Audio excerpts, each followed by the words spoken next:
Play. Hi, I'm Alex. Thanks for having me on this show. At the very bottom of my list, I got Holger Rune, followed by Alexander Zverev, who lost 14 of his last 60 matches against top 10 players.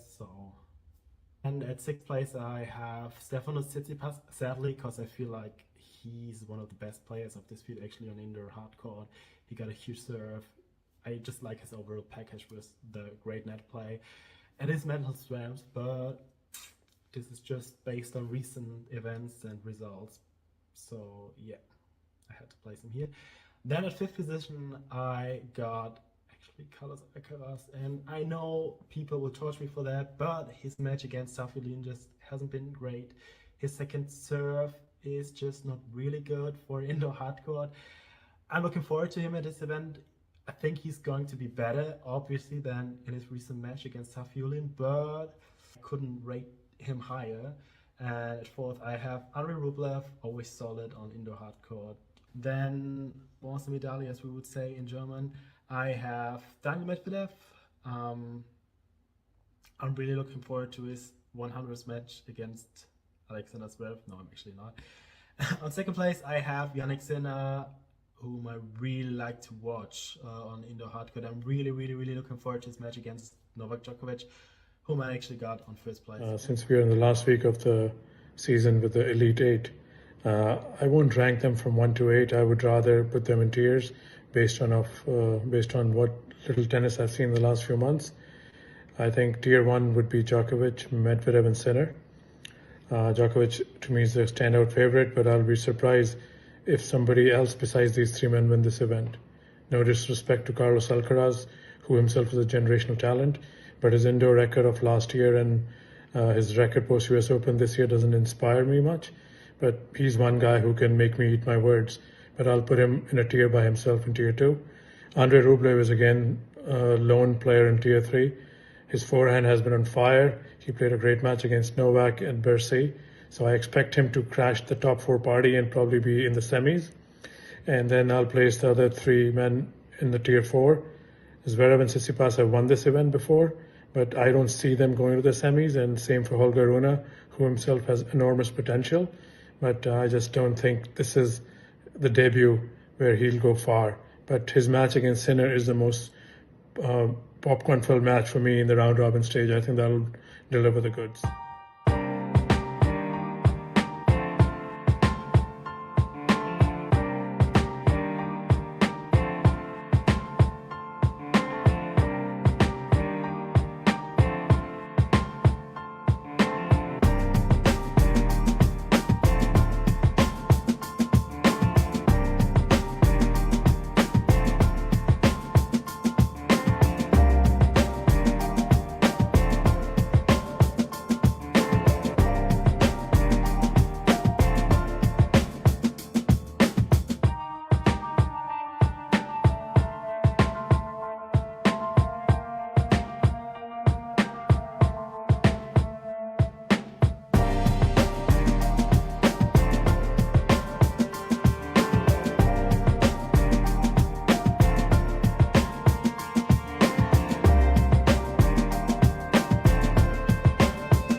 Play.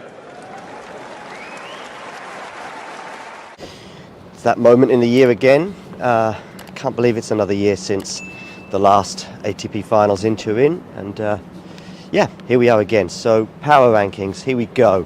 Number 8, the man who says that winning this tournament is more important than winning a Grand Slam, Stefanos Tsitsipas. Some of you might think, well, that's a little bit harsh given that he was in the semi-finals last week in Paris, winning 1-250 all year and not really making too much of an impression at many tournaments since Australia.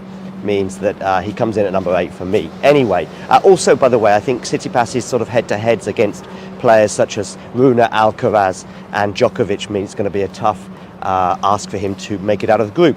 Of course, the group, by the way, which will be drawn today as I record it in a couple of hours from now, but they haven't been drawn yet. And of course, this could have a slight influence on our power rankings, but listen, I'm going for it this way anyway. Number 7 on my list. John, count backwards. 7 on my list has to be Alexander Zverev. Again, similar reasons to Tsitsipas, but I think his form at the beginning of the Asia swing and also US Open, he made more of an impression there. I think he can trouble. It's kind of, sometimes when I'm making these lists, it's also like, how are you going to get on against Novak? How are you going to get on against Carlos? I think against Novak, he can probably trouble him slightly more than Stefanos can, but still, number 7 on the list. Anyway, let's get through this. Number 6. This was a tough one for me. Some of you might think I've placed Holger Rune too high at number 6, but actually I was considering him at number 5. And I went for the number 5 because of something recent that happened, and that changed my mind. But listen, number 6, Holger Rune.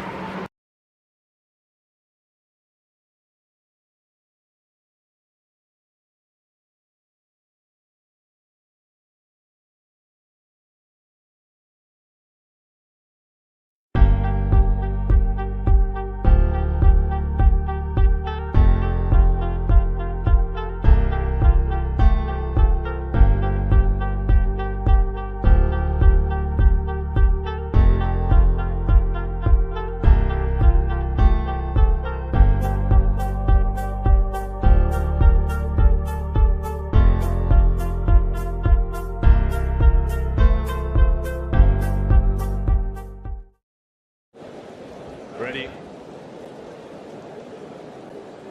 Play.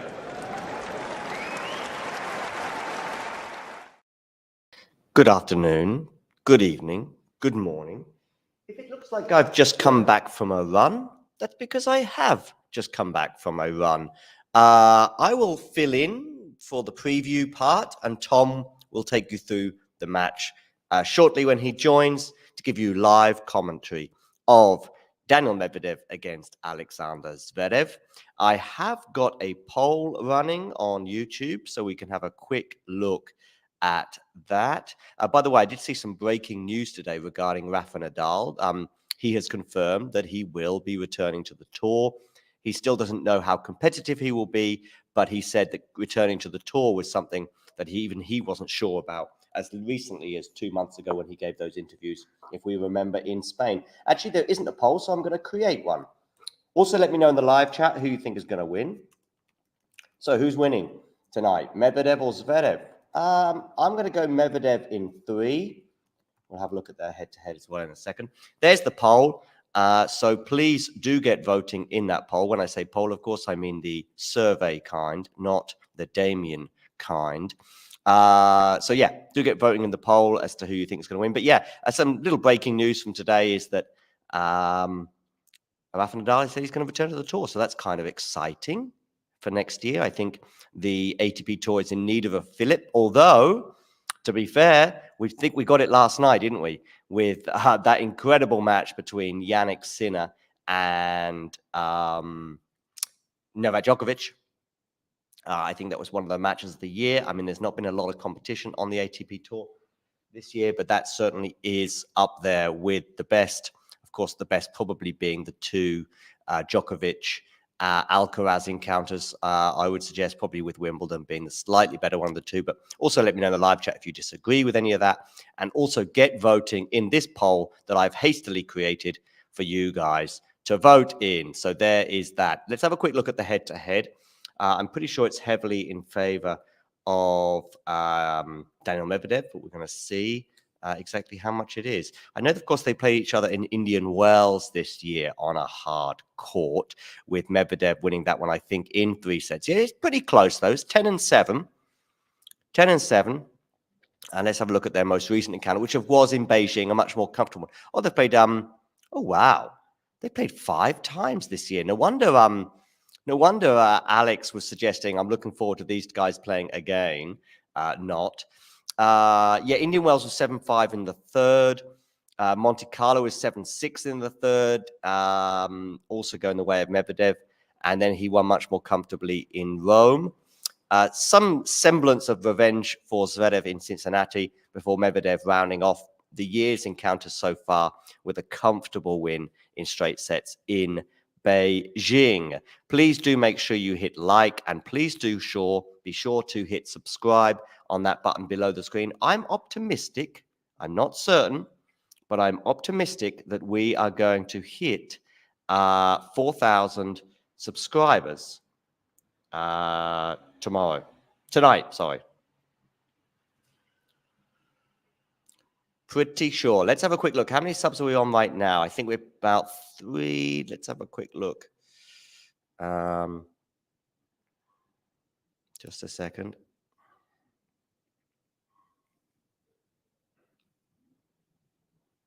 Let's have a quick look to see how many we're on. 3,993 subscribers. So we are 7 short of the 4,000 mark. Can we get to 4,000 tonight? Ladies and gentlemen, do hit that like button and do subscribe. Also, let me know in the live chat. Oh, I can see Tom in the background. Tom, just give me a thumbs up when you're ready to join, but there's no hurry.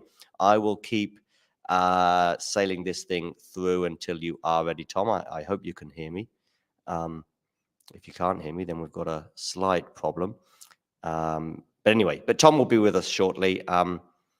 He's just give me a thumbs up whenever you're ready, Tom. Otherwise, I'll leave you in the background. So yeah, also get voting in our poll, as I said before, which is there available on YouTube. Tom can't quite hear me, it seems, at the moment, but I'm sure he'll be with us soon. Oh, there's a vote for Medvedev anyway, which is good for DANIIL. I'm sure he'll be really pumped by that of whatever. Anyway, just give me a thumbs up, Tom, whenever you're ready. I can see you, but I don't think you can hear me. I'm going to write you a message.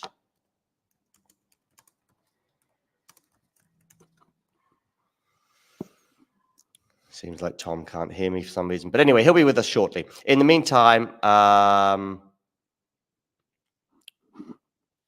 yeah, I don't know why. Doesn't matter, Tom. I'm going to bring you in, and I'm going to go out. Okay, here we go.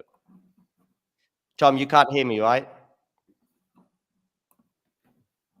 No. Tom, can you speak? The more is better. Hey, Tom, I can hear you perfectly.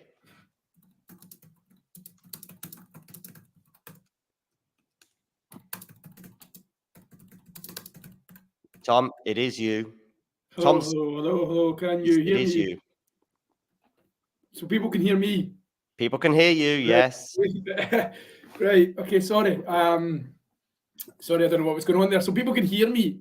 Excellent. Okay. I think producer John, I think there was problems with his sound there, and it was getting me all panicky. Not the greatest way to start a stream. Probably better than my whole attempt on Sunday. So how are we doing, guys? I usually have a mic and everything ready, but I work from my mum's on a Wednesday, and this is a bit rushed, and I didn't have a mic back at my place of abode. So we'll just go with this. No, it's not my mic, and I'm no longer hungover, Ghost. But if you guys can hear me okay through the laptop, we will do this. We have the terrace stream set up as the players come out to...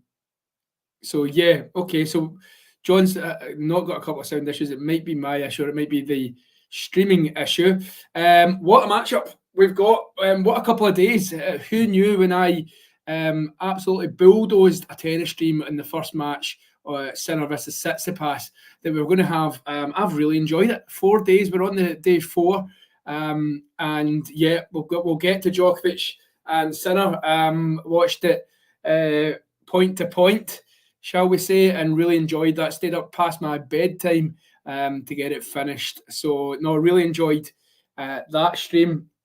But it's been a really entertaining few days, and we'll get through that. We've had the Tsitsipas injury. You guys may have spoke about it last night on the stream. I think there's been a wee bit of kind of criticism that maybe he didn't have to play for those 17 minutes. His opponent, Holger Rune, defending him. We saw Alcaraz today looking decent in the indoor, but Rublev reminded me a little bit of me on Sunday in terms of his demeanour and ability to do anything right. So yeah, he looked a wee bit under the weather, did Andrei Rublev. So yeah, what was the reasoning behind that? Was it a cold? I think the commentators were mentioning that he might have had a little bit of a cold. Of course, Djokovic, 400 weeks at world number 1. It's a record that's never going to be broken, isn't it? And I think Vance actually replied to that one, John, about doing 400 serves in a row. So yeah, there you go. I'm just looking at Mario's tweet. Yeah, I mean, yeah, the Djokovic Sinner, I thought it was electric. It was a real electric performance. I think as I was watching it, that was the word that was coming to mind. I thought what was ironic, and I'm sure you guys will agree that there's been some chat on tennis Twitter about this.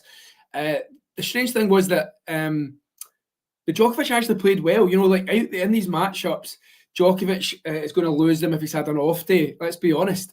But Djokovic actually played really well and still was beaten. I thought Tsitsipas, some of his ground strokes were out of this world. Some of his winners, particularly in that third set, and the end of the first set as well. He was taking the match to Djokovic. I really enjoyed that matchup last night. And is this the dawn of the Jannik Sinner joining the next gen era, really, in terms of being a Grand Slam or in the conversation for Grand Slams in 2024? Yeah, I thought it was really impressive from Jannik Sinner. Obviously, the crowd on his side probably helped him a little bit, but it's no mean feat beating Djokovic when Novak Djokovic is playing well. And this meeting here, is this right? Am I hearing it's the 7th meeting of these two guys, Medvedev and Zverev? It's actually the 5th time they've actually met at the ATP Finals, as John is pulling up. Yeah, of course, last meeting was in Beijing. Medvedev getting a bit of revenge after dominating the matchup in 2023. I think out of the 5 meetings, he's won 4. As you can see, Rome, Monte Carlo, Indian Wells, and then the last time before that, pre-Zverev injury in 2022 was this event 2 years ago, which Zverev won. Yeah, the faster court. I thought Zverev was, I don't think he had to beat his blistering best to beat Alcaraz. Does anyone disagree? Alcaraz set up, and then it just all seemed to come together for Zverev. I don't think, again, he was, reaching high levels of, some of those, even the semi-final against Nadal at Roland Garros in 2022 before the injury, the Alcaraz win in the quarterfinal before that. Yeah, I mean, did they have to be that good? But this is an event that at the altitude and the speed of court that Zverev likes. Who wins tonight? I think the poll reads that everyone's looking at Medvedev right now. And just as another point of note as well, I know I'm rushing through a lot of things right now, but Talking Tennis is on the verge, if not already, of hitting 4,000 subscribers, which is an epic effort. So yeah, I didn't ever think I'd be saying that I'm coming up against Nick Kyrgios tonight. So me versus Nick, who would you rather listen to? I'm sure it's me. Yeah, I don't think there's any doubt about that. I don't think Nick goes into Leonardo DiCaprio film trivia. But anyway, let's focus on the tennis. As mentioned, do we know the permutations? I think I'm across the permutations. I think it's a straight shutout, this one, isn't it? With Alcaraz beating Rublev. I think Medvedev just needs to defeat Zverev, and Zverev just needs to beat Medvedev, and the winner is into the semi-finals. So I think if Rublev had beaten Alcaraz today, Medvedev would have had to beat Zverev in 2 sets. There we go. So yeah, I'm just looking at that. Is John saying the same as I? Zverev would qualify beating Rublev, but only if Alcaraz doesn't defeat Medvedev. Okay, so we'll have to kind of go in the straight shootout, between these two for now, because we don't know what's going to happen in the Alcaraz Medvedev final match, but that could have a lot riding on it. I think Sinner's booked his place already. I think Djokovic, what happens now with the Hurkacz situation? Tsitsipas no longer there, and Holger Rune getting beaten of Novak. That group's going to be even more complicated than this. But this is why we enjoy. Is he not quite there? Oh, okay, right. Okay, the commentators got that one wrong last night. As he walked to shake hands, they definitely said he booked his spot in the semi-finals. But fair play. I bow to John's superior knowledge of the permutations, more than Nick Lester. I think it was on Mark Petchey last night. I don't know which one I'm slagging off for John. But yeah, the players are about to start. As always, there's quite a few of you joining us right now, but keep dipping in and out if you want to. We've got some regulars in here. Ghost, I think Jake Davies is floating about somewhere. He tweeted me just before I came on to the stream. And the players are rallying right now. Medvedev wins the first point with Zverev going long. I'll try and keep us up to date with as much of the action as possible. I think a few of you guys will. I'll be watching it on different kind of tennis channels throughout the world, or some of you maybe can't do that. Maybe you've got YouTube on your phone while you travel. If that's the case, let me know, and I'll try and give you as much of a blow-by-blow, account of what is happening. Hello, Jane. Jane, obviously a regular watcher of the Talking Tennis stream, and Ghost mentioning the Leo trivia. Kyrgios's Leo trivia is miserable. Yeah, I believe so. I think I proved myself in that one. Okay, so into the second point here. Zverev has duffed a first serve. The serve obviously helping him out very well, serving very well in the first match, but it took him a while to warm that up. It was only really the second and the third set. So it seemed a bit of a slow start for Sasha, and it might be the same here because he's gone long again with a forehand, a fairly tame forehand. He had a lot of time, and he has pushed that one long. What else has been happening? Of course, Djokovic, Rune was another, tasty matchup. Djokovic coming through, without too much trouble in the third set, but Rune winning a tiebreak against Djokovic. That's 2 tiebreaks in the last 2 matches. I think a stat last night, mid third set tiebreak, was that out of the 36 that Djokovic had faced so far in 2023, he'd won 29 of them. That's quite astonishing in terms of, there's only a couple of points. It's 1 or 2 mistakes and you lose that tiebreak. Ghost is working but listening, so he's not got eyes on the events. So I'll talk him through right now. Players are backhand to backhand, cross court, standing on the ad side. Medvedev now on the juice. He goes with a forehand again. That one did look long. He's challenging it, but again, in fact, he's cancelled the challenge, and it's 15-30 on this Zverev serve. Excuse me. There we go. Been nursing a little bit of a cold over the last couple of weeks, but I think about the tail end of this one.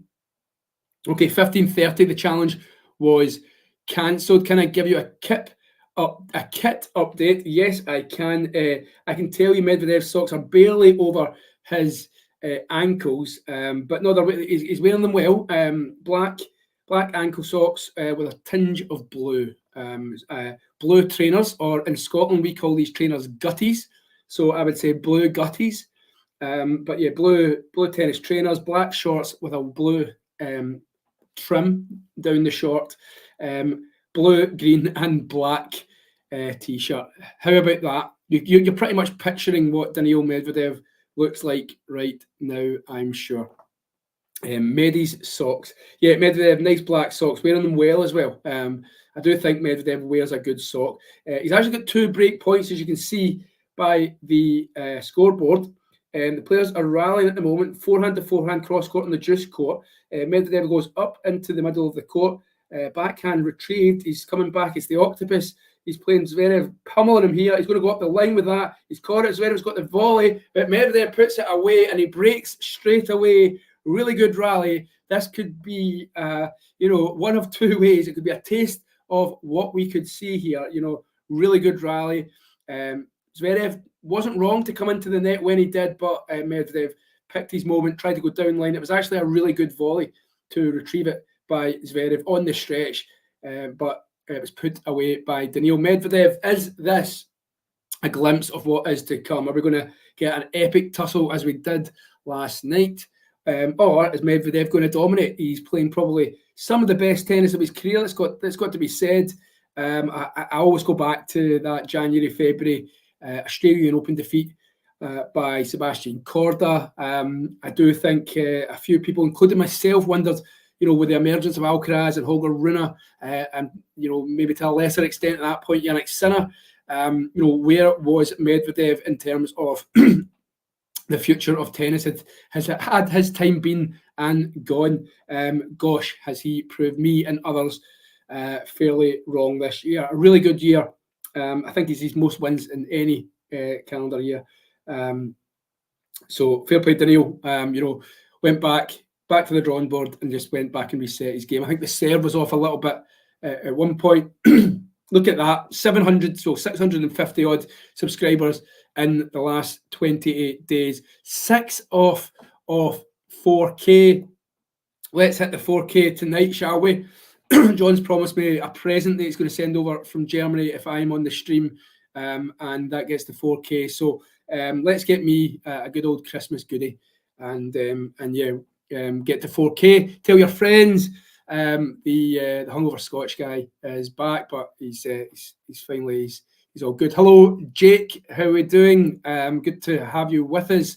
You haven't missed much other than a DANIIL Medvedev break of serve. This time looks like Zverev has put that one away. Yes, he has.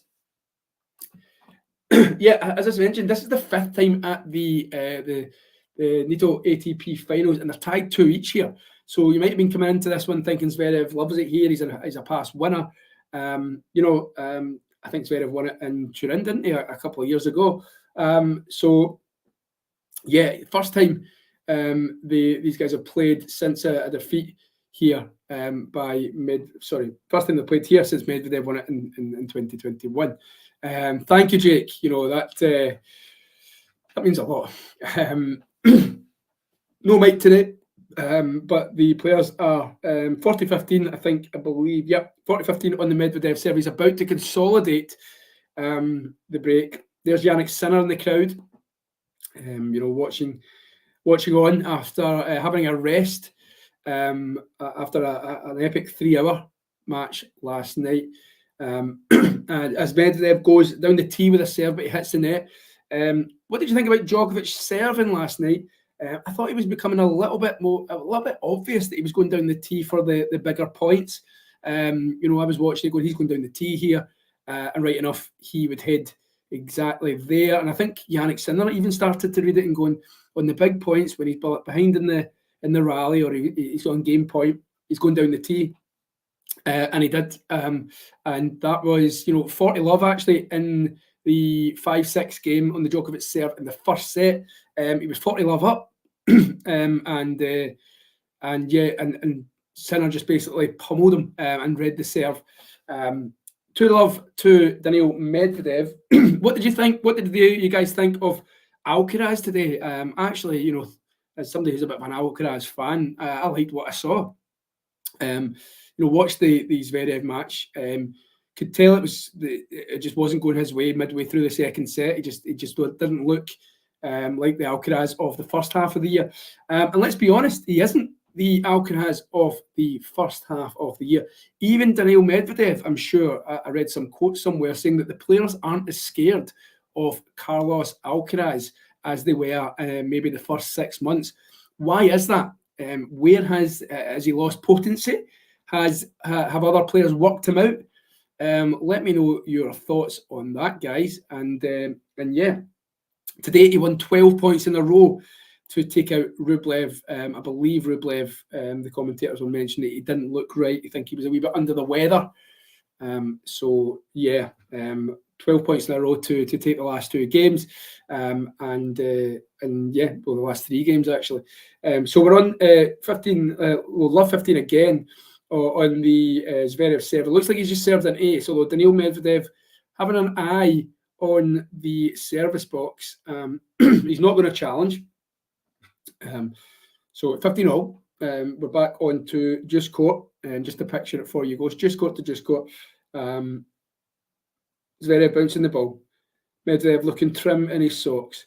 Zverev goes down the tee. It's not straight down the middle, and a wild backhand. Now, he was a very slow starter yesterday, and this one, and this one was wild. It was a wild backhand, so yeah, Rublev looking a little under the weather today, Jane, wasn't he? Did you manage to catch some of that? Also, Drew Blood again. We spoke about it in a stream not long ago, but Drew Blood from his hands again, absolutely battering hell out of his racket. Medvedev just went for a pass down the line. Zverev into the net, put away the volley this time. So we're on 30-all on the Zverev serve. Zverev coming into the net. It wasn't a serve volley, but he had intentions to come into the net from as soon as the serve landed on the Medvedev racket. We're at 30-all. He might try that tactic again, Zverev, because we know historically that Medvedev doesn't like it when players come in. Medvedev sitting so far back. It's a really good serve out wide on the Juice Court by Zverev. Medvedev is, let's be honest, the Turin courts have got massive areas towards the back of the baseline, and Medvedev is pretty much on the Zverev serve, touching the boards, the advertising boards at the back. He's so far back. And another good serve by Zverev. Medvedev, of course, gets it because he's so far back. So the players are rallying backhand to backhand from the ad court. Now Medvedev goes trying down the line with the backhand. This time down the line with a forehand, but it goes long. Zverev is on the scoreboard. We're at 2-1 on the Medvedev serve. And the players are sitting down. I wonder, John, if we can look at the permutations for the next group, then tomorrow's group. What has to happen? That one seems a little bit more complicated. I wonder if there's anybody with anything there. I think Sinner has to win a set, but more importantly, what does the future hold for Novak Djokovic? And yes, that DANIIL Medvedev. Novak Djokovic and Holger Rune. What does tomorrow's matches hold in store for them? What do they need to do to get themselves into how many matches has Zverev won over Medvedev? The head-to-head record is 10-7 in Medvedev's favour. Or this year, it's 5-1 to Medvedev. This is the 7th meeting. It's 4-1. This is the 6th meeting.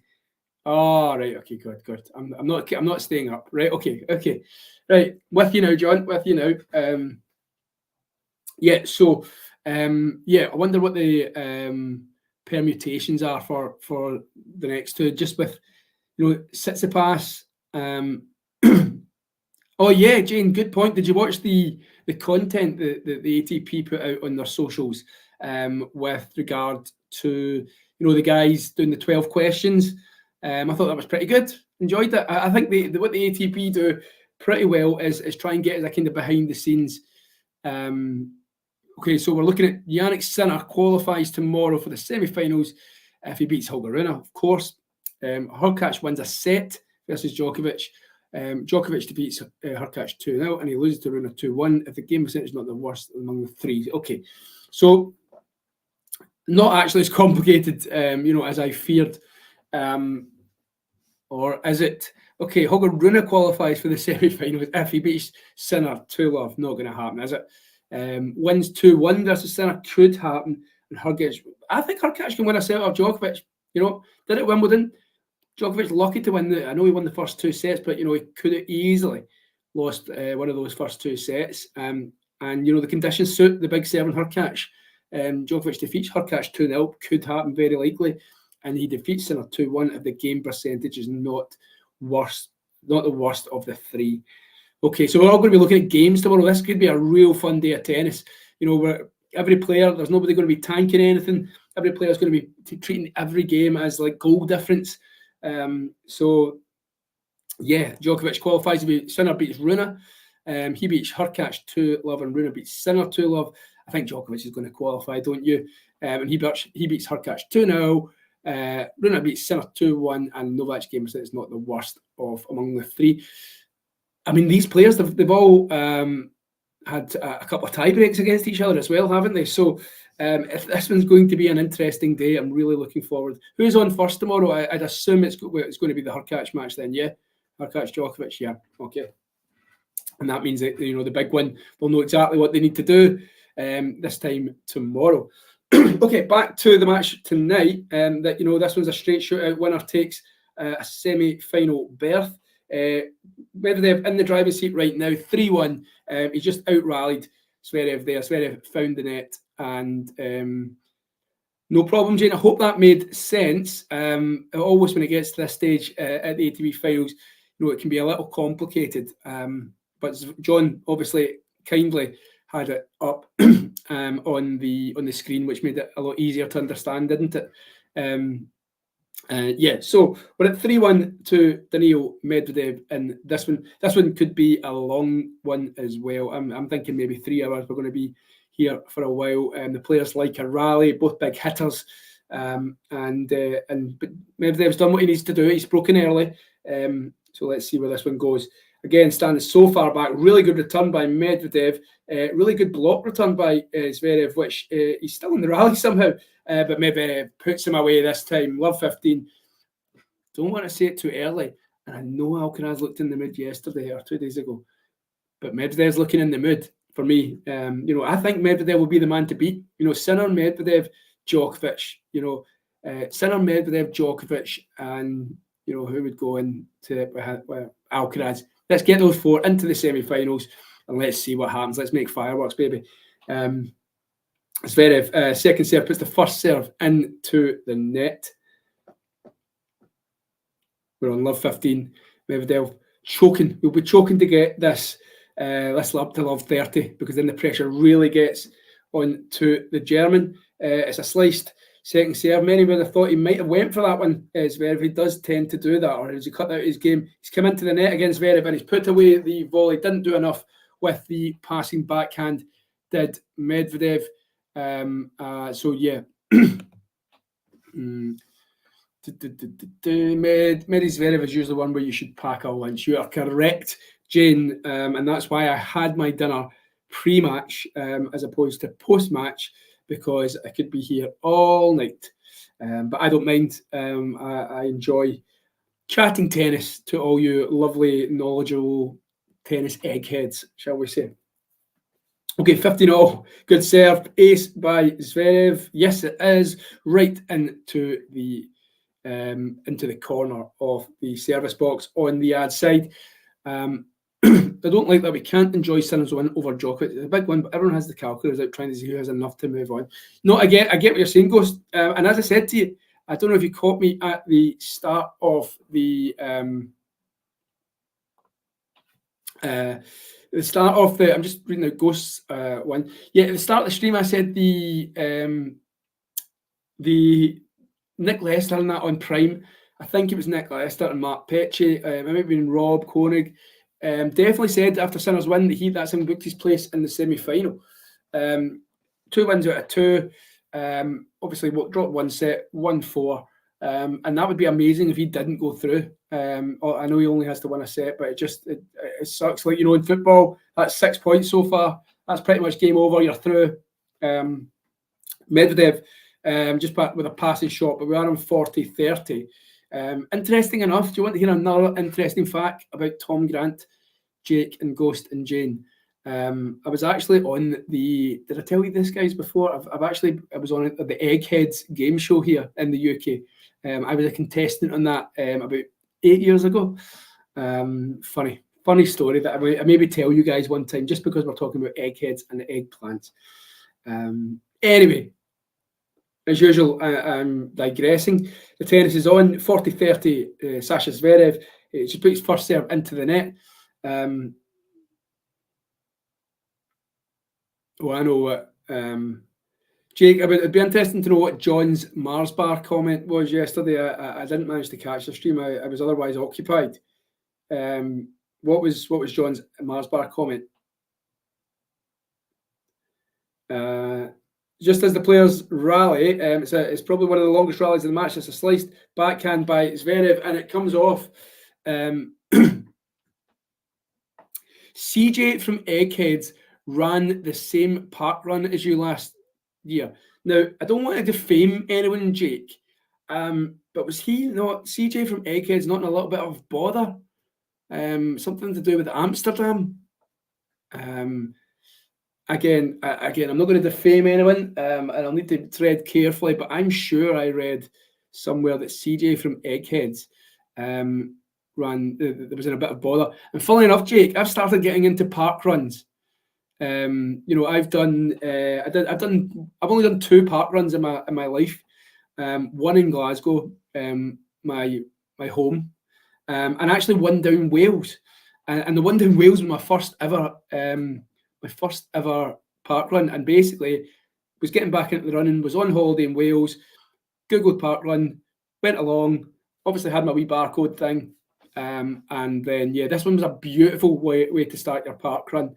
It was, okay, Jane, I'll try and describe this.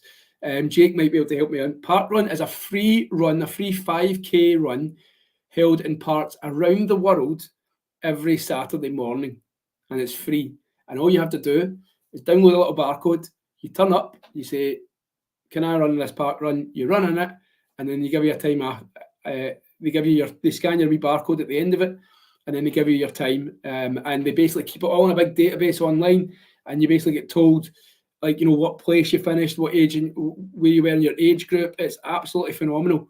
And it's not only in the UK, it's all over the world. And there's people who go about all the ones in the whole of the world, and just do the park runs. And it's on every Saturday morning, about 9, 9:30, depending on where you are. I did one down in Rill in Wales. There's a wee town, Prestatyn. Prestatyn is the wee town next to Rill, right on the beach. Did the park run there, and you run right along the beach, right along the promenade, and then back again. And it was a beautiful Saturday morning. Sun was shining, and I was blowing out my hole. But it was great. It was great fun. And I'm going to try and get back into the running in the new year, because we have Christmas parties coming up. Right, so Zverev trying to make a move on the Medvedev serve. Definitely settled more now has Sasha Zverev. Medvedev looked the man in control early on. I say that, commentators curse. A strong Medvedev serve and a miss hit by Sasha Zverev. So we're at 15-all. Jake, how many park runs have you partaked in? Or anyone, if anyone's out there who's not, who else who runs? Let's talk park run if you want. So players a second serve on the Medvedev serve, backhand up the middle of the court by Zverev, again this time by Zverev, on the forehand of Medvedev, forehand of Zverev. Players are playing it cross court from the deuce court. He's tried to wrong foot. Medvedev there has Zverev with a strong backhand. He does so, and it can only be picked up into the net by Medvedev. Sasha trying to get this break back. It's 15-30 on the Medvedev serve. What do we think of the Tsitsipas withdrawal then? I've not spoken to you guys since Sunday. So the Tsitsipas withdrawal, I think, was Tuesday, wasn't it? Yesterday morning. I think he'd felt something in the warm-up and then tried to play. It's a lower back endema, I think it is. And then, Zverev has just, Medvedev has just double faulted his first of the match. And it is 2 break points for Sasha Zverev, 15-40 on the Medvedev serve. Do these two guys like each other? Zverev and Medvedev had a couple of run-ins, haven't they, in the past? Block return on the first serve of Medvedev. It's the +1's put right into the corner, and the block looping return by Zverev means it's saved one by DANIIL. Faced one, saved one. Film I watched on Netflix last night, the new David Fincher one called The Killer. Have we watched that one yet? Ghost or Jake or Jane or anybody who's watched his films. It's got Michael Fassbender. It's pretty good. It's all right. Not bad. Watched that last night before the tennis. And okay, so I think we may have a challenge here, or Zverev has won the point. Medvedev went for a big second serve. I think it's been called in, and Zverev has challenged it, and it's out, which means he has broken. No, he hasn't. Sorry, that was a first serve. Apologies to get you guys all excited. So we're on a second serve here. Medvedev gets it in, and that's a complete miss hit by Zverev. He cannot believe it. He looks to his box and says, "What was that?" The complete and utter miss hit, can only find the net. Timing's all wrong. Didn't even get through the ball, and he's dropped it. Or he hasn't converted the second break point. Is that any hope sniffed for this set? Good return though by Zverev. He's in control of this rally at the moment. Strong ground strokes by both. But Zverev goes up the line, then comes into the net, and Medvedev can only find the net. It is Zverev taking the match to DANIIL right now. And you just wonder how much he can make an inroad into this. Medvedev, this is a third chance of the first set. I'm the same, Jane. My mornings consisted of the Go-Jetters, Bing, the rabbit, Bluey, and Medvedev has just found the net. Zverev breaks serve, breaks back. We're on 3-all. I told you this one's going to run and run and run. You aren't going to get a quick winner out of this one as we did Tsitsipas Sinner Sunday. This one is going to be settle in for the night. Okay, Zverev breaking back on the third attempt. He hasn't held on, Jane. So yeah. Okay, so 3-all. The match is tied. The matchup, did I tell you guys? There's a difference between wearing a kilt for every live stream and going commando for every live stream, John. But no, the kilt will be getting put on Sunday. I'll probably miss the final actually because Scotland are playing against Norway. Haaland is coming to Glasgow, so we're going to watch that because we've already qualified and the Norwegians haven't. So it's going to be a bit of a party in Glasgow on Sunday afternoon. That's going to be good. Erling Haaland is going to be coming to... No, the Norwegians can't qualify. This is a myth. The Norwegians cannot qualify through our group. There is no playoffs. Basically, they can still qualify through the Nations League playoff, but I'm pretty sure there is no playoffs that they can get here. I read somewhere else saying this. The Sun in the UK were saying, Norway will be wanting to beat Scotland so they can secure a playoff. But there is no playoffs because it's the top two from each group that go through, and we've finished second, and Spain are going to finish first. So they'll have to qualify through the Nations League if they are to qualify, if Haaland is to make Germany next year. Zverev, another German who's looking pretty comfortable right now, he's on top, is Sasha Zverev has totally flipped this match around on its head. It was Medvedev making all the runnings early on, winning most of the points, but out of the last 12 points, Sasha Zverev has won 9 of them compared to Medvedev's 3. What has been the change, guys? Tell me, talk to me. What are you guys seeing that has this changed or altered the destiny of this first set? Is it just Zverev again settled, playing better? Of course, the biggest scalp since the injury was that Zverev win. I'll talk you through this one now, guys. Zverev 40-love up on his serve. Second serve, he's went slower with the second serve. Medvedev gets it back. Backhand by Medvedev. Backhand by Zverev. Forehand by Medvedev. Backhand cross court. This time, forehand by cross court, and it goes long. And we're at 40-15. Go away, Sasha, says Jane. And we'll keep that one up for a while. I'm sure there'll be plenty of people who concur with Jane. I'm just going to move this my screen on my phone round a little bit so it doesn't look like I'm looking away too much. We're on a second serve for Sasha Zverev. I've just been saying he's been dominating this now. He's on the second serve now. Medvedev will be sniffing a bit of service blood here, hoping to get another foothold in this game here. 40-15, second serve, juice court. Slowed down, picked up by Medvedev, strong return. Another big forehand by Medvedev, big forehand by Zverev. Backhand this time by Zverev, hits the top of the net, slows the ball down, and Medvedev picks up on the backhand. Another backhand by Medvedev, slice backhand by Zverev. Medvedev's just waiting for Zverev to make the error. Will it come? Backhand this time by Medvedev.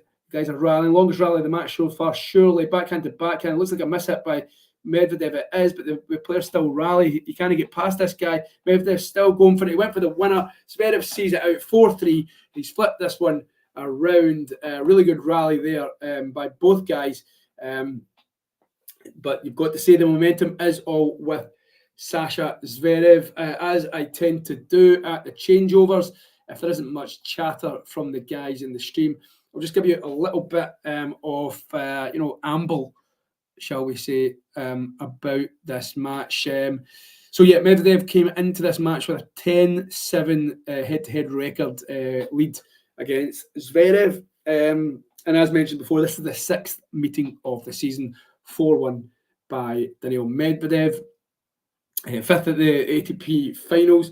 Zverev won their first ATP Finals group match in 2019, and a year later, Medvedev won in the round robin. Then in 2021, Medvedev won in the round robin in a third set tiebreak before Zverev came back to win the final. That's what we mentioned a little earlier on.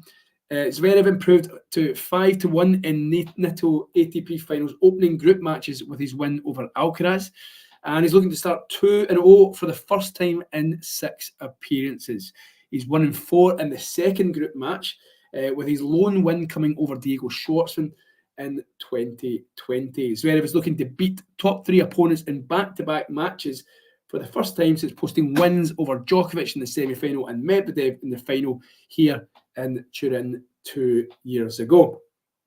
Medvedev making his 5th finals appearance in a row, and he's previously won his opening match, and he went on to reach the final both times. So yeah, the 2 times that he has won his opening matches, went on to reach the final, capturing the title in 2020 and then reaching the final in 2021. And the ATP Tour this season, with 9 finals Medvedev has reached. He's won 5, lost 4, and he's had 65 overall wins and 48 on hard courts. A really good year for DANIIL Medvedev, and I just wonder what that stat would have been if he went a little bit further in Melbourne, because it was an early exit, wasn't it, last 16, I think, to Seb Korda, a place where he's reached the final, Medvedev. So yeah, so Medvedev looking to get back into it, get back into the swing of things here. He's lost his way a little bit. That looks like he's went out. No, he hasn't. No, it was out by Zverev. Yeah, it can always be a little bit difficult when we don't have the sound of the line calls. So 15 love right down at the feet again. It's out again by Zverev. Is Zverev going to challenge this one? Come on, that's far too long. Surely he can't challenge now. He's asking DANIIL. I think DANIIL's talking to the ball. And it's 30 love to DANIIL Medvedev. Yeah, guys, as I say, let's get to the 4,000 subscribers. And especially because next week we're going to have, John in Malaga for the Davis Cup finals. There's going to be some top coverage there. I wonder who can get an interview. Let's see if we can get an interview with Novak, shall we? We'll put him on to get that, and see if we can sit down with Novak for talking tennis, and get Novak to give us a shout out. I wonder how many subscribers we'll get then. Yeah, he might get an Andy or Novak interview, and obviously some of us are hoping for a Novak Andy match, aren't we? With injuries to some key British players. Dan Evans out. I think Cam Norris, actually, I heard today Cam Norris here in Turin. Jack Harper, I'll say Jack Harper because he's ex-Pro Scotland. Jack Draper, looking pretty good recently. Lost to Manarino in Sofia, but at his first ATP final. Medvedev has still got the favouritism of you talking tennisers out there. But they're still rallying at the moment. It's 30-15 to Medvedev. Medvedev is going to do that. He's going to wait you out until you make the error. He knows his range. He knows his ground strokes. And he just did that exactly to Sasha Zverev. So it's 40-15. This will be a big game for DANIIL because he was 2-1 up, and then he's just found himself, slowly but surely losing his grip on this match. So just to get himself back into it a little bit, 40-15 to DANIIL Medvedev. He'll be looking for a strong first serve on the juice side. He does that. Great first serve. It's an ace. Finds the wide serve on the angle. Couldn't be returned by Zverev. And we are at 4-all. So good time to break if you're a DANIIL Medvedev fan. Zverev, of course, that hasn't had too many problems other than that first service game, where I just don't think he had settled as yet. As you can see by the statage, Zverev has hit the more winners where we thought that was going to be the case. Unforced errors, he's also in the lead for, and his serve rating is a little bit higher as well. That'll update because there has been double faults, there has been aces. What's going on now? Zverev arguing about the new balls, is he? I don't think he liked one of the balls. Maybe one of the balls was flat, or he hasn't shown DANIIL that they're playing with the new balls. He has now. So yeah, back to some tennis, shall we, lads? So yeah, right. So Sasha Zverev, 7, just caught. Sliced return forehand by Medvedev. It's taken on the run, the drive volley by Zverev. He hasn't done enough with that smash, but he fist bumps the air there. So just to give you a little taster of what happened there, it was a sliced block return by Medvedev, which gave Zverev the impotence in this rally. But he didn't. Again, Medvedev then put it quite high in the air. And Zverev just basically gave him it back for another shot with the smash. Medvedev tried to go for the passing shot, and then it was a volley that just clipped the line by Zverev. He puts a first serve down the tee, but Medvedev's got it, and the players are rallying. It's a strong up the line by Medvedev. Zverev's there in plenty of time. Zverev on top of this rally puts one right into the corner that can only be blocked and non-returned by DANIIL. And Sasha 30 love up. He's playing the better, let's be honest, Medvedev fans. Sasha Zverev is playing the better tennis right now. He's looking on top. So there we go, Jake. You've done about 30 to 35 pack runs. Last one was a couple of weeks ago. So what are we running at, Jake? Then come on, put us all to shame. What are you running your time on the? I'll tell you a story about that, Jake. I run with Strava, and I have an Android phone. And I was going out running last week. Excuse me. As Medvedev puts down a winner right into the corner, really good shot there. Zverev didn't time coming into the net well at all. He was in a bit of no man's land there, didn't know what to do. I'll talk you through this game, and then we'll come on to Strava. But basically, my Strava app has not been recording the correct distance on my runs. So runs that I know that were exactly 7K is basically telling me that I've only done them in 4.5. I've only done 4.5K. But anyway, we digress. A good strong first serve by Zverev down the tee, and he sniffs out any danger. 40-15, and I'm telling you. So I was going on runs, right, and I was coming back, and I'm like I can remember doing one that I was sure was about 9K, and it come back and the thing's reading 7.5K, and I'm like, what? So anyway, then I did one that I knew was about 6K, and it was saying I'd done 4. So then that night, or that next morning, I went running on a bit around my bit that's 5 kilometers, and I know for a fact, I've done it 100 times, I know for a fact that it's 5 kilometers bang on, and I got finished, and it basically the app's reading it's 4.15, and I'm like, right, there's something wrong with this. And then when I press save, it basically changed my average kilometer per or average time per kilometer to 2 minutes. So it basically said I'd done the 4K in 9 minutes. And so I'm like, right, so it's now telling me that I'm really, really fast, which is obviously not true.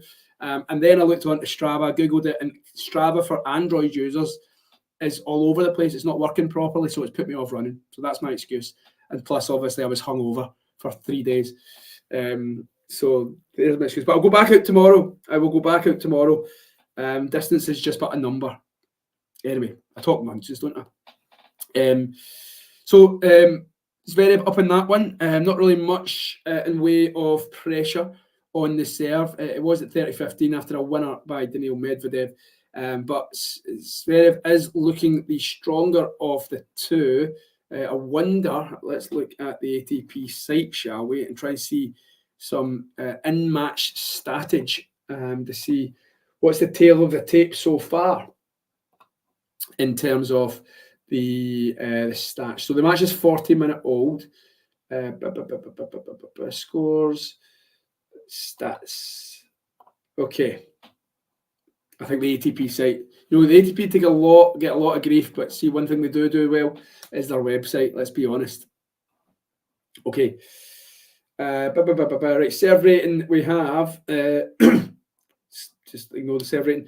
Okay, Zverev has hit 3 aces, 1 double fault, 1 ace for Medvedev. Okay, first serve points, Zverev is won 75% of his first serve points. That's 21 of 28. Some really, really tidy serving there by Sasha. Compare that to 64% by DANIIL Medvedev. And you really get how this has swung in the way of Sasha Zverev. But we're still going. Medvedev fans, do not lose hope. Yeah, I know what you're saying, Jane. These apps are great because they do. Let's be honest, man. We're all, how shall we say, fickle, and we're all conscious that, like, when you're running and you save these apps, that your pals and the people you follow are going to look at them and stuff. So, like, when you're doing Strava, you're thinking, oh, I've done 4K here and I'm absolutely blown here. I might just give up. And you're like, nah. The lads are watching this one. So you keep on going and you push that extra K to get to 5K. So when you basically have an app that's no longer working, I looked at that one, Runner. Is it called RUNNA? Runner. I was looking at that one, and that one does actually like plans and stuff like that. Like, so if you say you want to do like a half marathon, it'll give you like a set plan, but it's a paid app, and I'm tight. So I'm just like, no, I'll just go back to the free one when it's working again. 15-all on the Medvedev serve. Good first serve block returning to the net by Zverev. Can the Russian turn this one back into his favour? He had the all going his way early on in the match, but credit to Sasha Zverev. He's turned it around a bit, but yeah, strong down the tee, really good serving by Medvedev. You always need that as a top player, and that's what I was thinking in terms of Alcaraz. Is that maybe part of the game that he still needs to work on? Does he win? How many free points does Alcaraz win in terms of his serve? Getting people, looks like the Undertaker.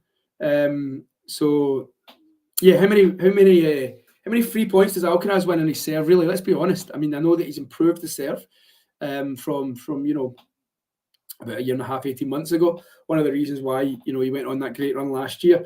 But I was thinking, in terms of, I think, did somebody tell me that Holger Rune made 18 aces against Djokovic? Like, what? I would never ever put Holger Rune as one of the top servers in the game, but 18 aces against, or 18 unreturnables, I think it might have been against Djokovic, which is mad to me. But yeah, how many free points does Alcaraz really on average win in his matches? And I think that's maybe part of the game where he needs to do that. Medvedev does it, Zverev does it. Zverev's just done it there, and Medvedev did it to win his last game. Djokovic is the master of doing it. One thing I liked about Jannik Sinner last night is he was doing to Djokovic, which Djokovic does to everybody else. When he was down love 30 or down a break point, he was serving his way out of it. So fair play to Jannik. Okay, so serving volley attempt by okay, right. Serving volley attempt by Zverev. Return drilled right at the feet as he approached by Medvedev. fair play to Zverev. He got it over the net, and that's all you have to do is keep the ball in play. But I mean, Medvedev's up to there, plenty of time, loads of court to work with, and just tries to drill it back to where he came from, and he hits the top of the net. 15 all is a lot better for the returner than Love 30 down. And it's going to be a second serve by Sasha Zverev. Darth Yannick, yeah, the Sith Lord. Yeah, it was. It looked a bit funny. Okay, down the tee serve again. Medvedev sitting miles back. He must know that sliced second serve is going to come. But Medvedev's taking control of this rally. To be fair to him, Zverev, you know, tried to. Okay, Jane, you're a little bit behind. That's crazy to me, Jake. That is crazy to me. Like that, I'll tell you the truth. That the Medvedev or the Djokovic Runa match was probably the one that I haven't watched in this event so far. But yeah, 18 serves against Djokovic, you know, one of the greatest returners of all time. Somebody who tries to stay in the rally for as long as possible. As these players are rallying pretty well, I've got a feeling Medvedev is starting to come back into this match a little bit. The last 20 minutes has been all Zverev. Medvedev's hung in there, but Zverev has just went long with a forehand, again, a fairly comfortable forehand to take. And Zverev, great time to break serve if he can at 30 all, 5 all on the Zverev serve. Can he pull it off? Before you say anything, Ghost. I don't think Ghost is in the chat anymore, is he? Anyway, 30 all. Zverev serve. Goes down the tee. Zverev, Medvedev gets it back, but Zverev's in control of this rally again. Medvedev this time. Oh, good volley there by Zverev. That's something that he's vastly improved over the years. And I think he's actually underrated on it these days, but that was a really good volley. Came into the net. Medvedev tried to go cross court, but a sliced volley, and Medvedev cannot get it back. We've got game point for Sasha Zverev. He's actually improved his first serve pointage, 76%. He's been up a percentile. This first set. Going on to the 45-minute mark, 46-minute mark. Oh, God, Ghost did hear me. God, he's listening to every word I say. Yeah, I realised that was a bit of a boo-boo. So we're at 5-6, Medvedev to serve to take us into a first set tiebreak. Again, we knew this one was going to be one for the purists of the game. Not a lot of chances, let's be honest. And it's pretty much went with script, a break each. But Medvedev under a little bit of pressure. Just going to grab a little bit of agua, H2O.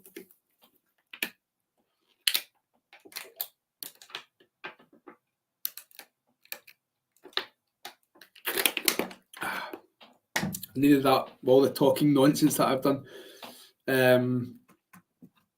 Okay, so tell me, guys, who've been watching, how has Zverev turned this first set around? You know, the serve, as I mentioned, 76% first serve points won.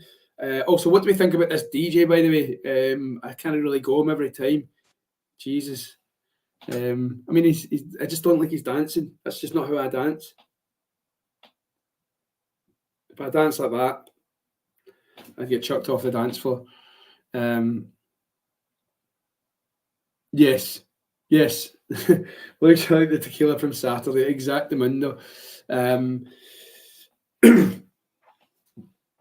Jeffrey was loving the DJ. Nah, no for me.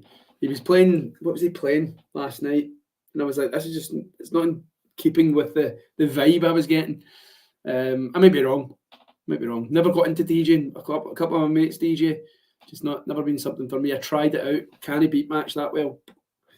Anyway. Okay, so Medvedev serving now. We'll need a big serving game, and he starts it off well. Zverev looking a bit bemused as he faces his box. I think he thought that was wide and Why is he not getting to challenge that one? His brother Misha in there as well. First serve by Medvedev finds the net. Okay, is this Nadal? Is this newly released quotes? What's he saying?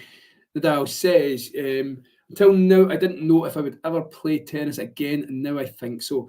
What has changed from a few weeks ago to now is that now I know that I am going to play tennis again. I didn't think it before, but now, honestly, I know it because the evolution is positive. Big steps have been taken lately. I'm not yet ready, and you've just taken it off screen just before I was finished. Thanks, Troy. I think you did that purposely, don't you? No, I'm not reading the rest of it. I'm not reading it. No, well. Right, I'm not yet ready to say where. When I know, I will be the first to say it. Thanks, Rafa. Right, so Nadal says that he wasn't sure that he was going to play tennis again, but he's now, over the last few weeks, he's become a lot more positive, which is good news for the game. 30-all on the Medvedev serve. We were here just a few minutes ago on the Zverev serve. Again, a match with not too many chances in terms of break points. Good strong serve, but Zverev's read it. It's good rally this one. Zverev playing well now. Backhand up the line by Medvedev. He's tried to switch up with a forehand this time. Backhand by Zverev. Backhand by Medvedev. That might have clipped the line. It has. Forehand by Medvedev. Forehand by Zverev. Or forehand to forehand. Cross court from the juice court now. Medvedev goes up the line, finds the line, and Zverev can only find the net. High quality rally. Really good tennis by both. Zverev will be disappointed they actually didn't win that, even though both were hitting the ball well there. Really good stuff. Okay, so we have game point to take us into a tiebreaker. Medi getting cranky. I've got to be honest, I like it when Medi gets cranky. We get to see a little bit of tantrum. Zverev's come into the net.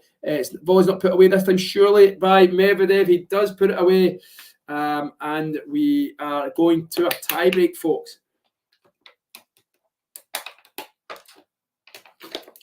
Just shows you the quality of the players at the ATP Finals. The top 8 in the world, of course, or the top 8 of the year. And yeah, you know, the amount of tiebreaks we've had already in this event. We had 2 in the Runa match. We had 2 in the Sinner Djokovic match. You know, Alcaraz and Zverev. Oh no, do we not? We did. Did we have one on that? I think we did. Maybe we didn't. Anyway. Right, so we're into a tie break here. That's all that matters. And we're going to get some with the Hurkacz Djokovic match tomorrow, aren't we? So Zverev starts us off in this. He looked like he's taking control of this rally, but Medvedev goes for this passing shot, doesn't get it. And Medvedev's one of these players, come on, let's be honest. Medvedev's one of these players, if he does get cranky, and especially if he starts to have, you know, doesn't like the French crowds. I think he quite likes the Italians, let's be honest. But yeah, Medvedev, I think, let's be honest, somebody who uses when the crowd or when he's cranky to his advantage, and he manages to play better, a bit like Djokovic, who was, of course, orchestrating the crowd, the Italian crowd that were backing Italian Yannick Sinner. Okay, players are rallying, forehand to forehand. Backhand by Medvedev. Backhand has hit the net. It's a mini break to Zverev. Of course, the winner of this goes through. And then the pressure goes on to Alcaraz and Rublev. Well, Rublev's out, so it's just on to do with Alcaraz and Medvedev if Zverev wins this. Although Zverev hits the net. Yeah, this would be interesting if Zverev does win this, and then it just goes down to the shootout between Alcaraz and Medvedev. Then it comes into, like, you know, because it would be Alcaraz with 2 wins. Yeah, no, you're right. So it would just be a shootout if Zverev wins this. I'm with Ghost. Bring pointage or something, like 3 points for a win, 2 points, or 1 point for a draw. Well, you can't draw in tennis, can you? Maybe that's why they don't do it. Okay, so players rallying. Zverev again looking like he's in charge of this rally. Backhand by Medvedev. I think Zverev's going to come in now. He does, and he's timed it right because Medvedev can only go long. Most of these rallies now, as soon as they go, over 9 shots, you're thinking that Zverev is the one that is going to win the point, and that's a very different tale than it was right at the start of the match. I think Medvedev won maybe the first 4 or 5, 6 points. So yeah, it's been a bit of a turnaround here, and just I wonder if Medvedev can flip the script in the second set. We're 5 points away, 5 subscribers away. Excuse me, we were 6. We've gained 1. So let's do this. Let's do this on the stream that I'm on. Let's get to 4K, 4,000 followers. Just text a mate. Just text a mate and just go on. Just going to press subscribe to shut this guy up. Go on. Just do that. Just send them a link to the stream. You can do it through WhatsApp. You just gonna hit the subscribe button, and yeah, you'll make my day. You'll make my Christmas. It'll be the greatest Christmas present ever. Players are rallying. We're on the Zverev serve. It's 3-1 Zverev.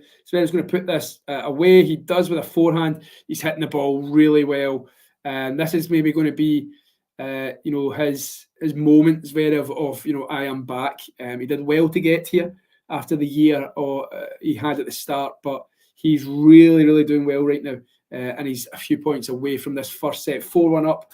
We go to the Medvedev serve. He needs both points here. He goes down the tee with a first serve. He gets it in. Zverev returns it. Backhand by Zverev. His backhand's finding the mark, as is his forehand. He comes in. Oh! Is that a turning point? Well on top in the rally. He'd pushed Medvedev all the way back. Medvedev was on the stretch. He'd looked a forehand back. Zverev just had to put the ball away. He tried to go for the volley cross court, and he's hit the top of the net, much like Medvedev earlier. Is that going to be a big moment? He's just hit right at the top. The crowd, I'm sure, gasped aloud. But we're now at 2-4 Medvedev. Big let off for the Russian. Will he make Zverev pay? That was easier put away than not. And what kind of Medvedev will we see if he does not win this set? Will we get a cranky, moody Medvedev? Doesn't like losing to Sasha Zverev particularly. Him and Tsitsipas, I think, are the people who really grind his gears. He's fist bumping now. They win both points. Strong serve there. We're at 3-4. Needs a mini break back here, or the pressure will be on. He'll be facing set points if he doesn't win one of these next 2 points. Just needs to win to get it back onto serve. A long ball bounce by Zverev. He pretty much throws this ball up into space. Good first serve though. Returned by Medvedev. Medvedev now trying to get on top of the rally, but Zverev's always there. Cross forward backhand, but it looks like Medvedev's going to go down the line. He does, and he's got one of the points. Well done, DANIIL Medvedev. That is looking like a momentum-changing volley by Sasha Zverev, the one that he's missed. Medvedev now smells blood. If he can win this point, he can have 2 serves to try and win out the set. His box looking less concerned now. 4-all. Tie break. Nothing between these 2 players. I'd love to see the pointage of this first set, which we'll try and get at the end of the first set.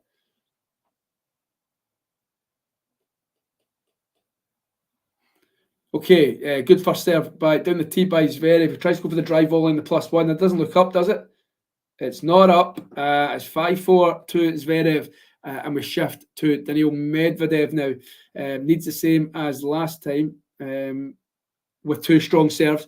Probably going to go down the tee. That's where, again, Djokovic was doing it a lot on the big points last night. The players seem to favour that because the others are pretty much reading the wide serve these days.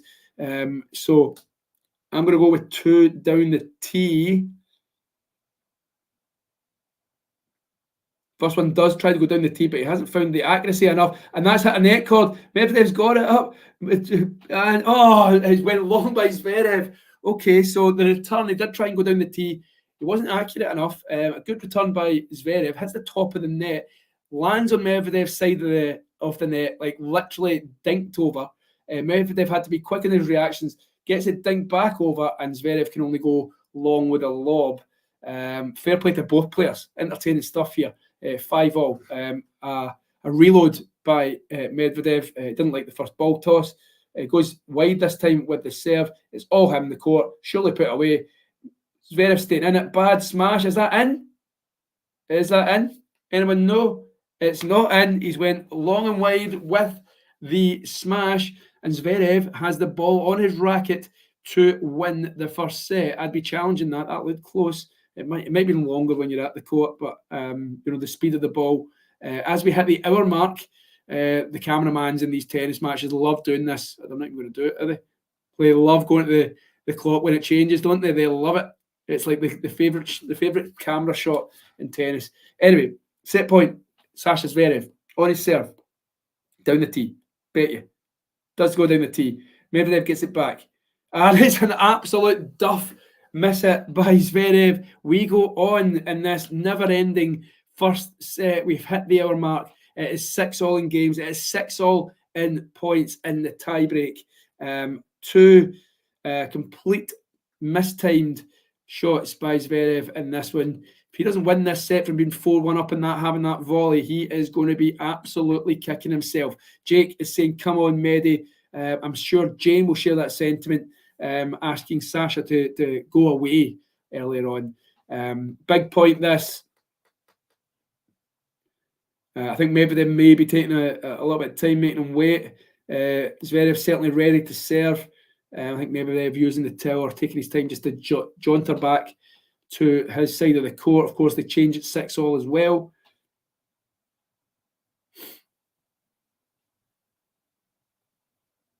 Down the tee, ace, but Medvedev's challenging that one.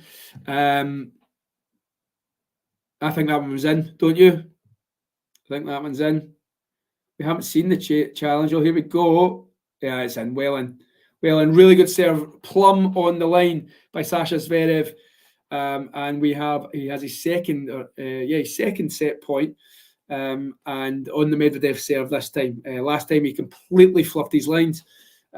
So where will he go now? Where are we going down the tee? Are we going down the tee for Medi? I'm going down the tee. He does go down the tee. Zverev gets it back though and goes long. We're at 7-all. Epic tiebreaker, this one. It just shows you the quality of these guys. They don't like losing to each other. They're going to fight for every point. This will probably be just one of the three that are like this. Medvedev gets the serve in. Bit of a short forehand there. Zverev's looking to control this rally, but he's gone wild with the forehand. I'm telling you, that volley has got in his head. Zverev playing as poorly as he has all match right now.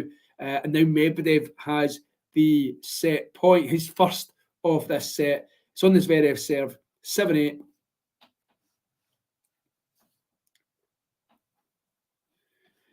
Yes, we did. We did Ghosty. I read it out, and then John tried to cut me short. But at the end of this set, we'll read it out again for you. Okay, Ghost. We'll read out the statement. I think he's released on social media. Zverev goes down the tee. Medvedev gets it returned, and he's going for the winner. And Medvedev steals that first set. It was another volley in the exact same place as the volley at 4-1 that Zverev absolutely duffed. And yeah, it's Medvedev who takes that first set. Unbelievable.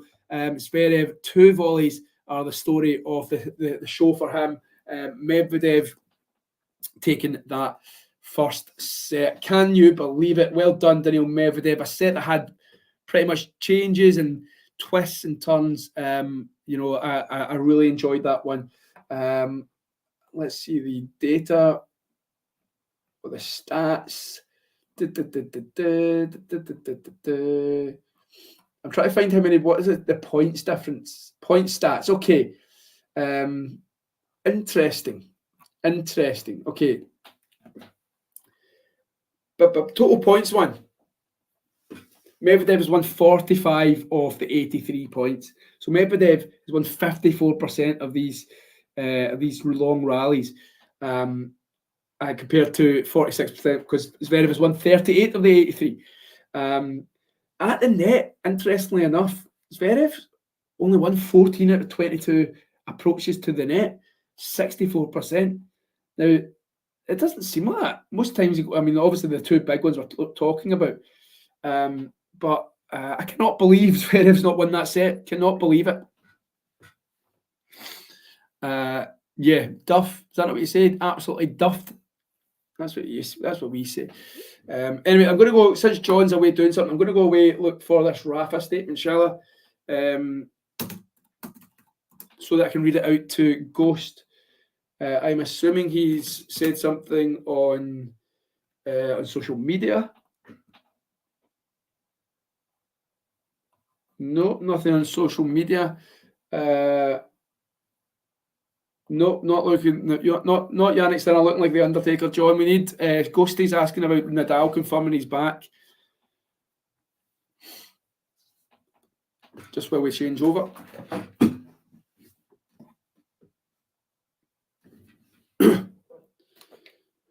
Okay, that's Paolo Badosa. What's John been up to in the background there?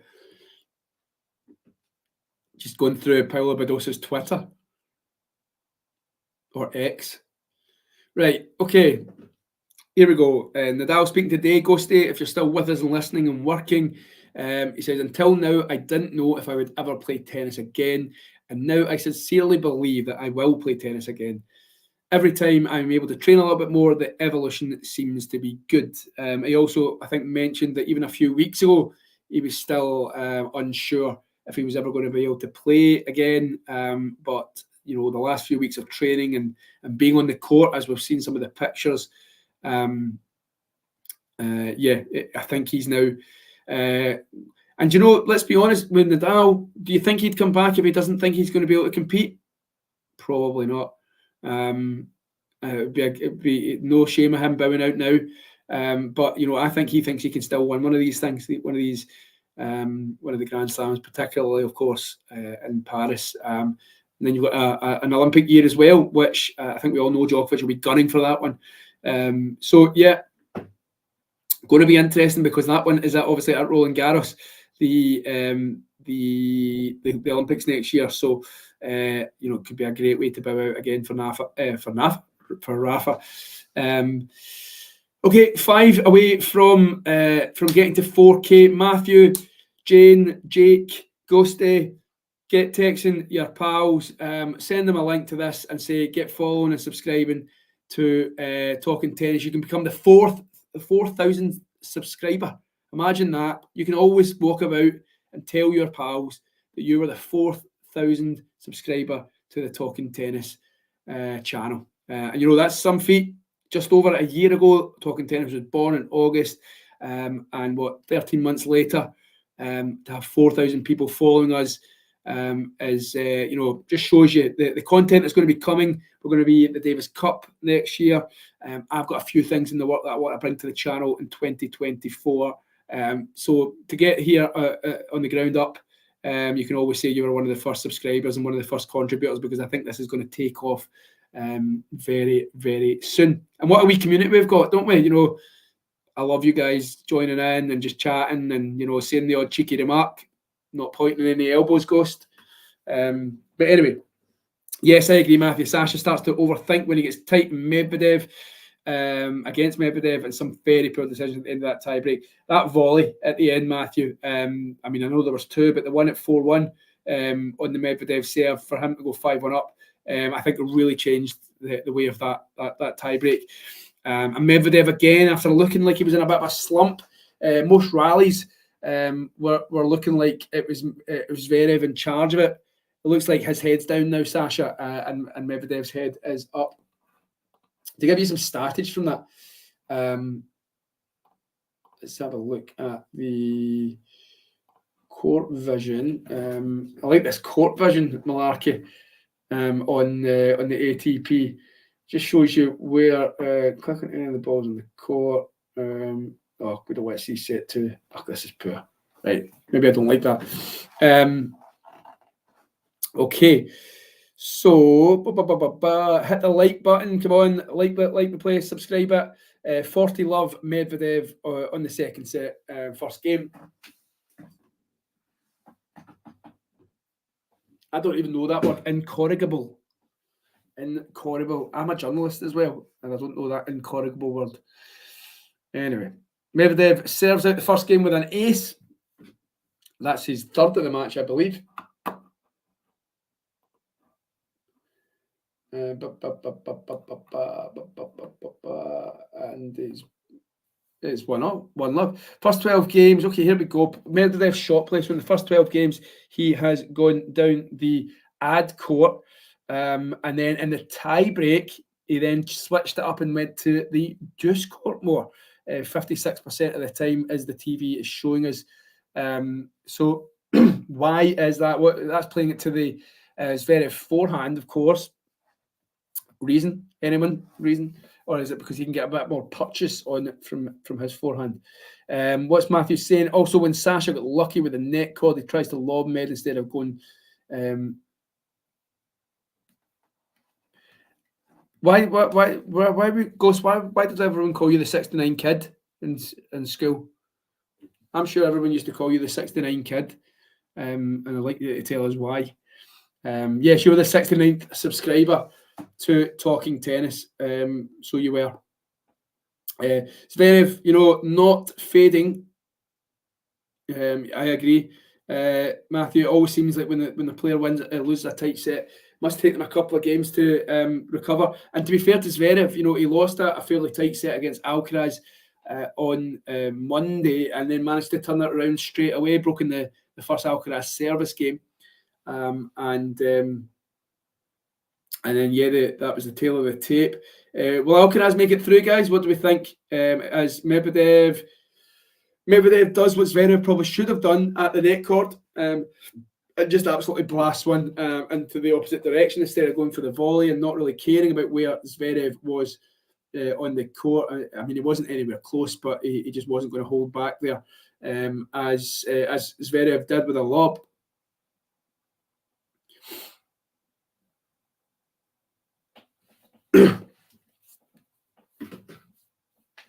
Okay, 15-0 on the Zverev serve. Medvedev miles back, strong first serve, 30-15. Anyone else done anything exciting or doing anything exciting today? After the tennis, for those in the UK, it's pretty much end of day. But what about you guys in the States? I'm sure you've got a few hours left in the day to, get up to some mischief, shall we say, Ghost, in your case. It's 40-15 to Sasha Zverev. Some strong serving again by the Russian. Again, there's not going to be many chances. Do we see this going any other way than a second set tiebreak? Probably not. Will we be here at 10:30, guys? Probably.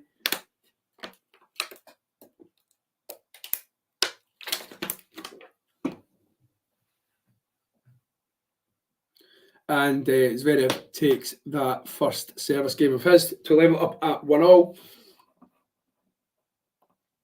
Let's see what the rally analysis says. Does anyone go on this ATP website? The rally. Okay, this is good. I like this. This is what I was talking about in terms of points in the match. So Medvedev, out of the 92 match, Medvedev has won 50 points compared to Sasha Zverev's 42. So 8 more points than Sasha Zverev. The players are rallying at the moment. Strong forehands, just court to just court, right in the corner. That one by Medvedev. Backhand now. The players have changed it. Another forehand by Medvedev. Forehand long by Zverev. And that'll be 51 points to DANIIL Medvedev. Yeah, between 0 and 4 shots. Medvedev's won 29 of those compared to Zverev's 22. When it goes between 5 and 8 shots, it's Medvedev 13 times he's won the 5 or 8 shots to Zverev's 10. But interestingly enough, anything over 9 shots And I said this midway through the second set. Anything over 9 shots, Zverev has won on 10 occasions compared to Medvedev's 8. So that's the closest stat, but that's the only stat that Zverev is winning in. Okay, Medvedev down the tee serve, right into the corner, +1. We're at 30 love on his serve. Backhand to backhand at the moment. Medvedev tries to go for the winner down the line and doesn't make it. And it's 30-15. I don't know about that, Ghost. She could well be going for a leadership bid. Some may say. Okay, so it's very Medvedev again gets a first serve in, but Zverev's managed to get the return. Not on this occasion. He hits the net, and we are at 40-15. It's going to be fun, like watch. I love it when the start of the year comes, and then we manage to watch the race for Turin take shape. Sometimes wish it would maybe go down to maybe like a match up to try and people qualifying. You don't really get that as much anymore, do you? Like basically 2 players facing off against each other at an event. The winner gets to Turin. You're right, mate. You're right. It's been an absolute sorry show. Probably the best way of saying it. The UK politics is a sorry show right now. That's probably the most PC way of doing it or saying it. Yeah, it's been a pretty whirlwind couple of weeks again in UK politics. And yeah, we get it all. I get it double barrel, so we get it in Scotland, and then we have to look down at Westminster as well. So yeah, it's just a funny time in British politics. I think ever since 2016, it's been pretty chaotic, shall we say? But we're not going to talk about politics anymore. We're going to just stick to the terrace. Trying to fill some dead air right now with some stats. I'm just trying to think what else we have in terms of Zverev. Okay, what else have we got about the Zverev meeting? Do you know when they first met, guys? They first met, their first ever meeting. In fact, their first ever meeting was only in 2016. Right? Which is what, seven years ago, considering we're at the end of 2023. They met in St. Petersburg, Russia, on a hard court in the round of 16. Zverev won at 6-3, 7-5. Zverev actually won their first 4 meetings.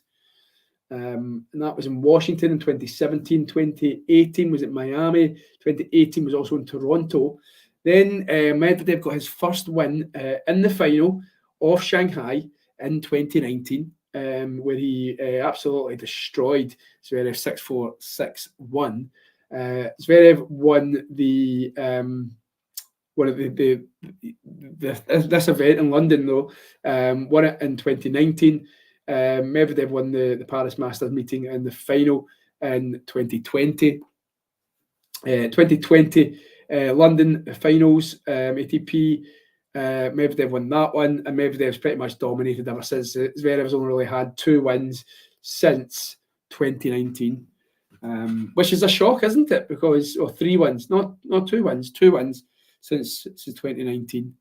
So Medvedev, the dominant player in this fixture these days. He wins at 10, or he leads at 10-7.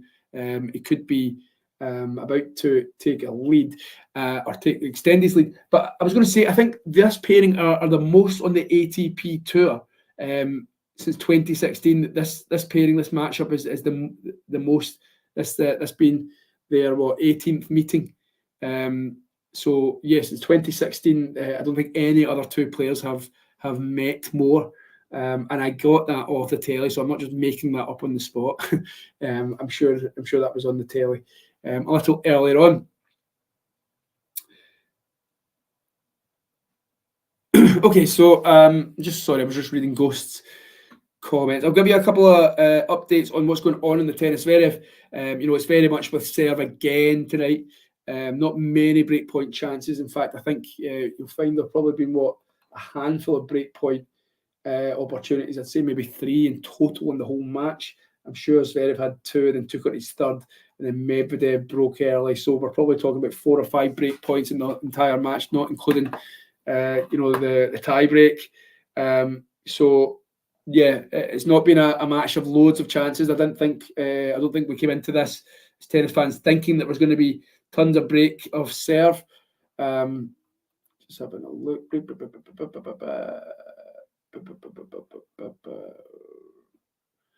Fight the breakpoint saved. So breakpoint saved. Yeah, so Medvedev's saved 2 of 3.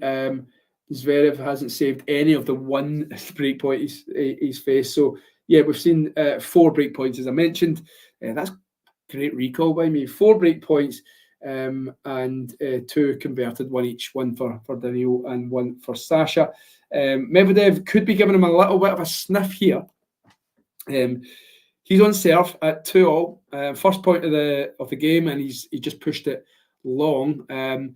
Again, the momentum's going to change a little bit, isn't it? At the start of the set, we thought it was all going to be Medvedev after that, tough set loss for Zverev. Zverev again, though, does look a little bit downhearted at the moment. It was a strong first serve by Medvedev, tamely put into the net by Sasha Zverev. First serve out by Medvedev. We're going for a second serve here. Doesn't hang about Medvedev. He's already loaded and ready to go, and he's hit the net there, so it's a double fault. I think that's his second of the match. We're at 15:30, and is this Zverev's chance? All he needs to do is the 1 break. You're fairly confident when it comes to Zverev. Once he takes that lead, once he takes that break, it's going to be hard for Medvedev to break back. But a strong serve there. That's an ace, I believe. I think maybe he got a racket to it to Zverev, but at the end of the day, it didn't go over the net and wasn't returned. So we're at 30-all. Obviously on the deuce court. He tries to go out wide. Zverev gets it back. Forehand by Medvedev. Barely makes it over the net. The backhand by Zverev doesn't make it over the net, and he's now punching his rally almost in homage to Rublev. Maybe not as tough, but he's just saying what is going on with this backhand. That's now 3 in the last 20 minutes. That, as Jane highlighted, me calling it as an absolute duffer of a shot. And Medvedev sees out the game. Good forehand there. Good serving by Medvedev. In truth, Zverev probably didn't have any right to make that as close as he did, because I don't think Medvedev, other than the double fault, I think he found the first serve on every serve. So 3-2 Medvedev. You'd be thinking Medvedev looking at maybe trying to break at this point. Obviously, he'll be looking to break most games, but the Zverev game, the Zverev play, the Zverev timing isn't quite there at the moment. And so, yeah, I think this would be his time to try and break. What else has been happening in the tennis world? I made a couple of notes here. Medvedev, Rublev was fairly comfortable, wasn't it? Not much kind of problems for DANIIL. But has Rublev been feeling it a little bit sick over the last couple of days? It's a pretty grim week for him. What will he do in his final matchup? Nothing to play for now. He can still impact, though. He can still impact where what players will be going through and which ones won't. Carlos, again, I asked you guys earlier on, Carlos Alcaraz, first 6 months to last 6 months, is it just an indoor hard court thing that he's still coming to terms with? I think he was injured for a lot of last year's indoor hard season. I think, even if he was playing, he wasn't at his best, and then he retired, I think, from the Holger Rune match semi-final, and then wasn't seen again until after Australia this year. So is it just going to take time for Carlos to get used to indoor tennis?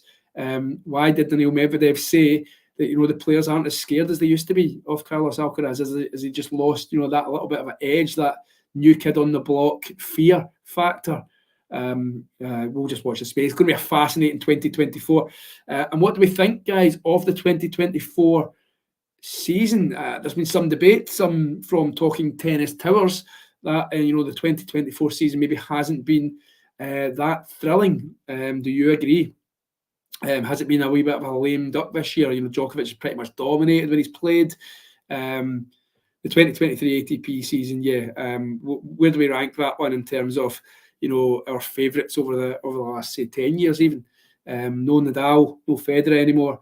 Nadal been absent for large parts. Where are we with our memories? We were talking about the best matches. I don't know if you guys have spoken about this in any of the streams that I've not been on, but the best ATP matches of the year. Which one for you guys? Anyone that stands out for you? For me, the Cincinnati match, Djokovic, Alcaraz. I thought that one was probably my top. Even last night, I really enjoyed last night's Sinner Djokovic. Anything at all, just get talking. Give us a wee comment and we can discuss. We're 3 away. My God, this is tenser than the tennis. I managed to gain 3 and we only need 3. Right, get your mum and your gran and your auntie and your uncle. Get them phoned. Even your long-lost relative who didn't give you a tenner for Christmas one year, get them phoned and basically say, you need to follow this Talking Tennis stream because we're going to get... we're going to hit the 4K mark. Do you want to be the 4K? If you hit the 4K mark, there's like confetti come out, balloons pop. It's going to be a party. Will we do it this set? Moshan Dimitrov, I think was that mentioned, John, in the Talking Tennis WhatsApp? I believe it may have been. I think somebody did give that one a shout. Some other good matches. I think obviously the Wimbledon final, Altmaier Sinner. With that, the way Sinner's playing these days, did he have that serve that he's got now in that match? I don't think he did. I think he's went away and worked on that serve mid-season. The 2 Murray matches, where we're talking about that, the Berrettini match and the Kokkinakis match, of course, there's that famous rally in the Kokkinakis one where Murray is completely out of it. Kokkinakis literally smashing him, overhead smashing him off the court, and Murray goes on to win the match and the point. We're at 3-all here, and we've got 15 love on the Medvedev serve. Don't think we've faced a break point in this set, have we? No, I don't. No, we haven't. There was a little bit of pressure from Zverev in the last one. We've got a little bit of one here, 15-all. Medvedev, though, recently has been serving big, clutch serving at these important moments. So we'll see. Talk you through this one. Again, big serve into the corner. Has he got the +1 there? He wasn't sure himself. Zverev staring at the line. Don't know why Zverev just doesn't challenge. He always seems to need help from his box to tell him whether or not to challenge or not. You're on the court, pal. You're right beside it. You decide yourself. You get 3 of them a set, possibly 4 if it goes to a tiebreak. Stop going to your brother. Just decide for yourself, big man. Anyway, that's my mini rant on Sasha Zverev. He never seems sure about whether or not to challenge. Anyway. Okay, so we go on 30-15, second serve to Medvedev. Zverev goes long, looking a little bit prolonged again, not getting much, making much leeway on the Medvedev serve. And Medvedev doesn't hang about. He's already loaded and ready to go. Goes wide with the serve. Good return. That's +1 by Medvedev. Good forehand. Backhand by Medvedev. Backhand by Zverev. They're playing it ad court to ad court in the backhand. Run around forehand by Zverev. Absolutely smashed out the court. And Medvedev can only go long. Medvedev's going to challenge, is he? The players seem so unsure about challenging. What is going on? Just challenge or decide. These players know by the feel of the ball whether or not it's out or in. Do you know what I mean? They know they've hit how many tennis shots. That one's out. That one looked out. It's very also tried to play it through the legs. Why you challenge that one, I don't know. But we're 40-30. And it's an ace by Medvedev. The players go to have a rest. It's 4-3 to DANIIL Medvedev. Again, this one's looking like there's only one place this is going, and this is going to the tiebreaker, unless somebody can, make the breakthrough in the next few minutes. Anything else? What else we talking about in the tennis world. Did I see Tsitsipas? Did I see him speaking, telling somebody they're speaking nonsense? Did I? Something to do with his injury? Did I? Oh no, 1,000%. Oh no, it was Andy Roddick. That's what it was. Andy Roddick was slamming Tsitsipas, wasn't he, about his withdrawal,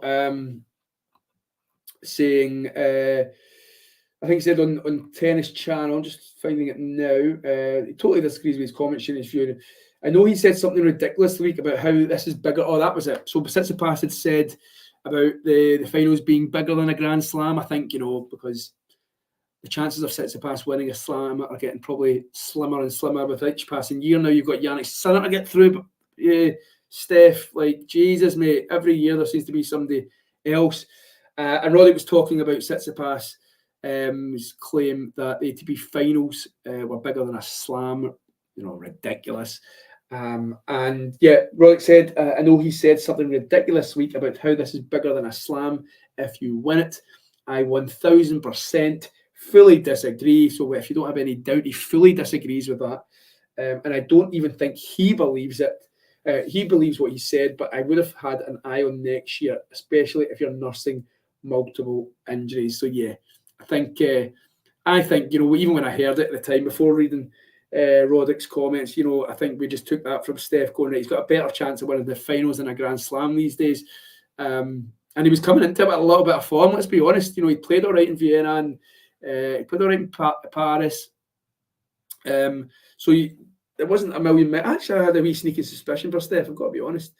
And then I watched that Sinner match and I thought, nah, not happening. But yeah, I think, Tsitsipas goes into this thinking, if I win this, I can say, I've won a slam. You know what I mean? And yeah, it was a wee bit of a strange statement. 15 love on the Zverev serve, 3-4. Steph was in John's power rankings, as he was, yes. Was 8 in the power rankings, though. Okay, well, we all disagree. I had a wee sneaky. I thought he was playing all right. I thought he could have, you only have to win a couple of matches, get to a semi-final. Look, I'm not saying winning the ATP Finals is tough, but, Dimitrov won it, did he not? Dimitrov won it in 2017. Who would have thought that? Anyway, I almost put him as 9, then I realised there was only 8 players. You could have put Hurkacz ahead of him. Could have put Hurkacz. How bad? How unfit? This is why Cam Norris here, by the way. Taylor Fritz did not look fit in that practice set, did he? And he was just half-heartedly hitting the ball back. And I believe that's why Cam Norris in the building. If there was Rublev, is there rules about the players pulling out on game 3? I think there used to be. I don't know anymore. I don't know if it's still there, but there must be a reason why Cam Norris has been asked to come along as an alternate, or whatever you say. 30 love on this Zverev serve. Players backhand to backhand. Forehand this time by Medvedev. Wild forehand by Zverev, and we have a point on serve. We haven't seen too many of them in this second set. The match is creeping on. We've got an hour and a half already. The matches have been pretty good, in terms of length. We had a 3-hour match last night. I think we had a 3-hour match earlier as well. So, excuse me. No, what I mean, John, is if, say, Rublev can't play game 3, does Cam Norris step in for Rublev?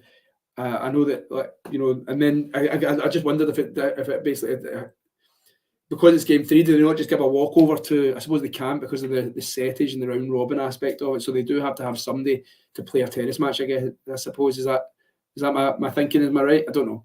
Just instead of them giving a walkover on a 2, I suppose they would have to give a 2 set to love walkover, and then other players would be like, well, that's not fair because.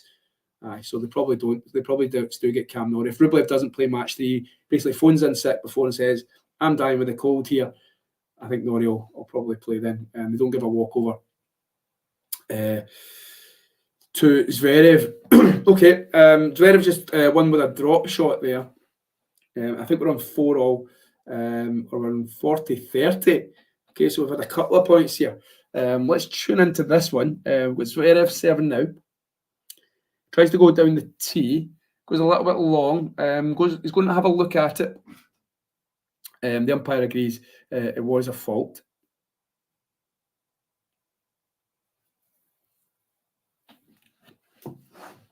Second serve, Sasha Zverev. Medvedev could be sniffing a little bit of blood here. Needs to get the ball back into the court. He's standing miles back again. That one looked long as well. I know he couldn't really challenge it because he was in the heat of the moment, but that one didn't look too tasty for Zverev. But anyway, the players rally, and Zverev just hit one plumb on the line. He's coming in now, and he puts the drive volley away. He wins the game 4-all. Couple of times, Medvedev could have been questioning it. Not that last one, though. I think that one was right on the line, but the second serve had to be very, very close. Had to be. Okay, 4-all. DANIIL Medvedev, one set to the good 7-6. This set just over 30 minutes long. The first set just over 1 hour long. Yes, the end is not nigh. It doesn't feel like in this one. Zverev not going anywhere just yet. I think Zverev, I've got a sneaking suspicion Zverev's going to break here and win this set. Okay, wee tiny prediction. Anyway, we've not had, I don't know where that's coming from because Zverev's not done anything in this set on the Medvedev serve. But he has just put away a great winner. Go me and go Sasha Zverev. 15-love. Medvedev looking a little bit rattled again. Not happy about something. Orchestrating to his box, something to do with the racket. Not liking the strings. Does he want something stringed? Does he want another racket stringed? Who knows? Strong down the tee serve again. I told you players are favouring this tee serve these days. On the bigger points, and Zverev not happy that he's not reading that serve. He's always thinking he's going to go to the wide or the body. So we're back on to the deuce court again. Strong serve by Medvedev. That one looked long and wide. It was. We're in 15-30. Who knows? Who knows?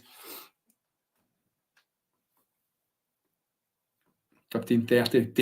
Danger for the Russian. Goes down the tee again. That one's not found its mark. We're on second serve territory. Found the service box this time.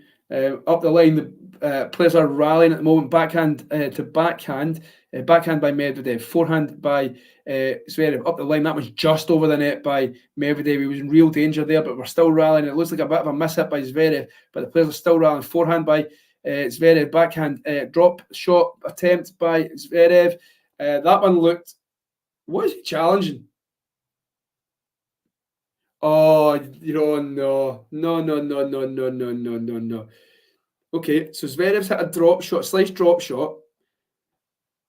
Whether or not it was out or in, Medvedev's put away the winner, but because it's... well, there we go, it doesn't matter. But because it's... So as soon as Medvedev's put the winner, he's challenged it, because I think it's been called out before Medvedev has played the winner. And then if it was in still, even though Medvedev's put in the winner, Zverev could say, well, I stopped. Didn't happen. Thankfully, we're at 30-all. And Medvedev was back in this game a little bit, but he goes for the second serve right out wide. He's just got that one over the net. A slice forehand by Zverev. Medvedev tries to go for the drop shot, and Sasha Zverev has the first break point of this second set. We're in game 9. So Sasha Zverev, chance to serve for the second set if he takes this point. Something I predicted 3 minutes ago, and I was roundly scoffed at by producer John, I think, there in the background. But yeah, I definitely saw a scoff, I'm telling you that. Okay, players are rallying. The second serve it was by Medvedev. backhand to backhand on the ad court. Well, scoff away, John, because that was a wild backhand by Zverev. He's put it wide. We're back to deuce. We've not had too many deuces in this match, have we? It's been a server's paradise. But we are on deuce this time on the Medvedev serve. Needs to see this one because then the pressure shifts straight onto his opponent. He hits the top of the net and he will serve a second serve.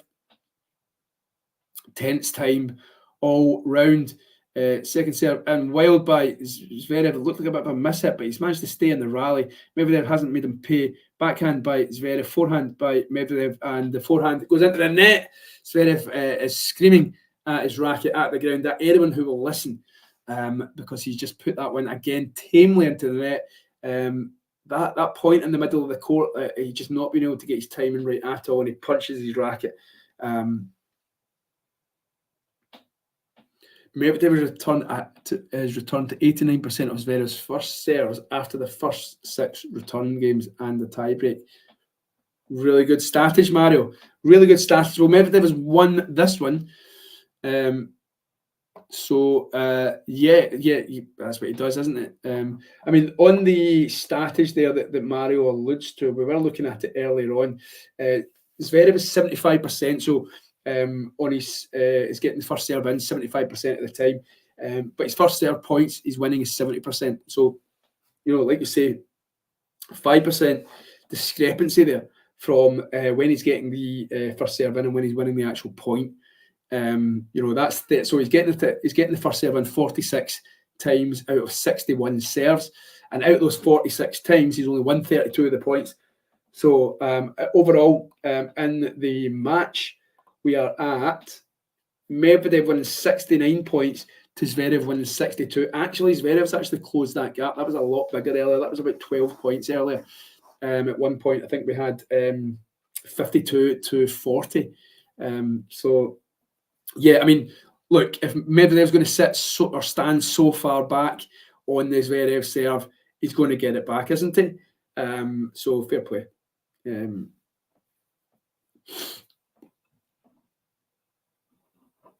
Okay, so we're going into an hour and 40 minutes.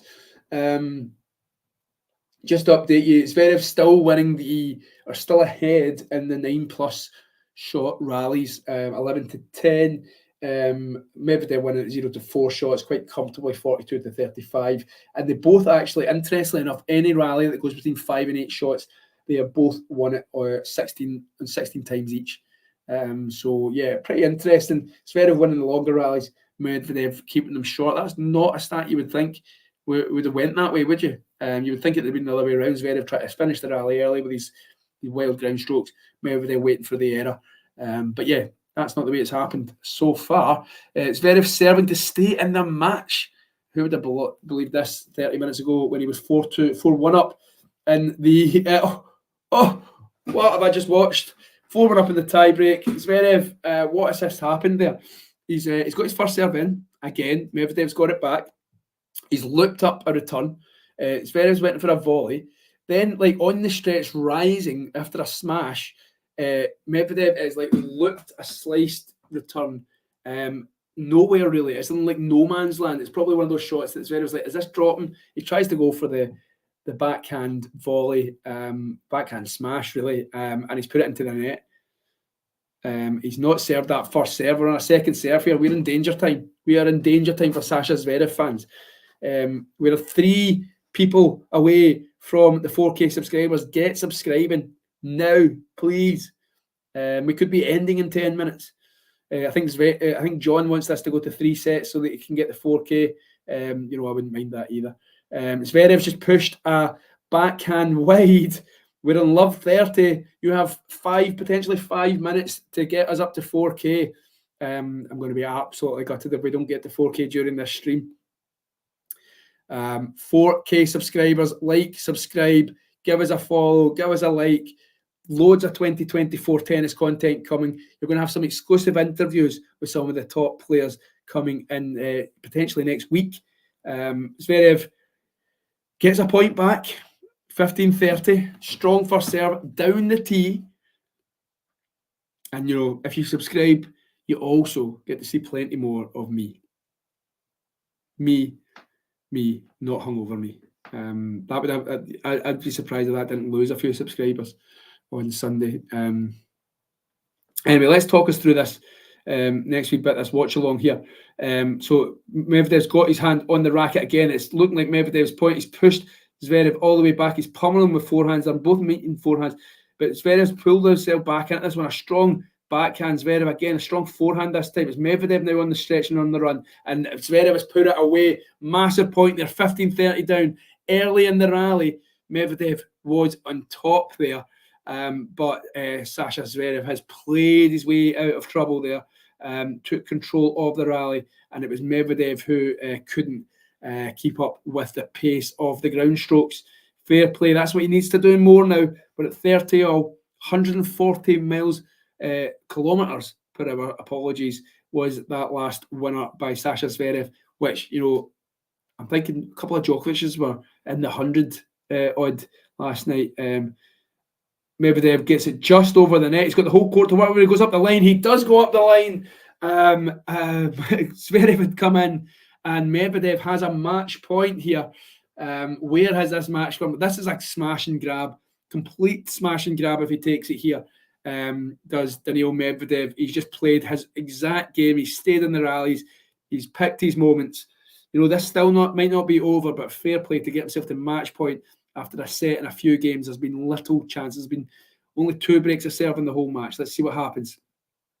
30-40, and he's a big first serve. He's going to go down the tee. We know he's going to go down the tee. Medvedev probably knows he's going down the tee. Or will he switch it up? He does switch it up. Medvedev reads it though. Zverev looks like he goes long. It's game, set, and match to DANIIL Medvedev. He books his place into the semi-finals. Zverev will be sitting there hurting at that one. The players aren't the best of pals. Well, they do embrace. Oh, they're smiling. They are pals now. I think Catherine Whitaker had described them as hating each other earlier in the year. But that's some win by DANIIL Medvedev. Hasn't dropped a set in this event so far this year. He's won his opening 2 games. He applauds the crowd.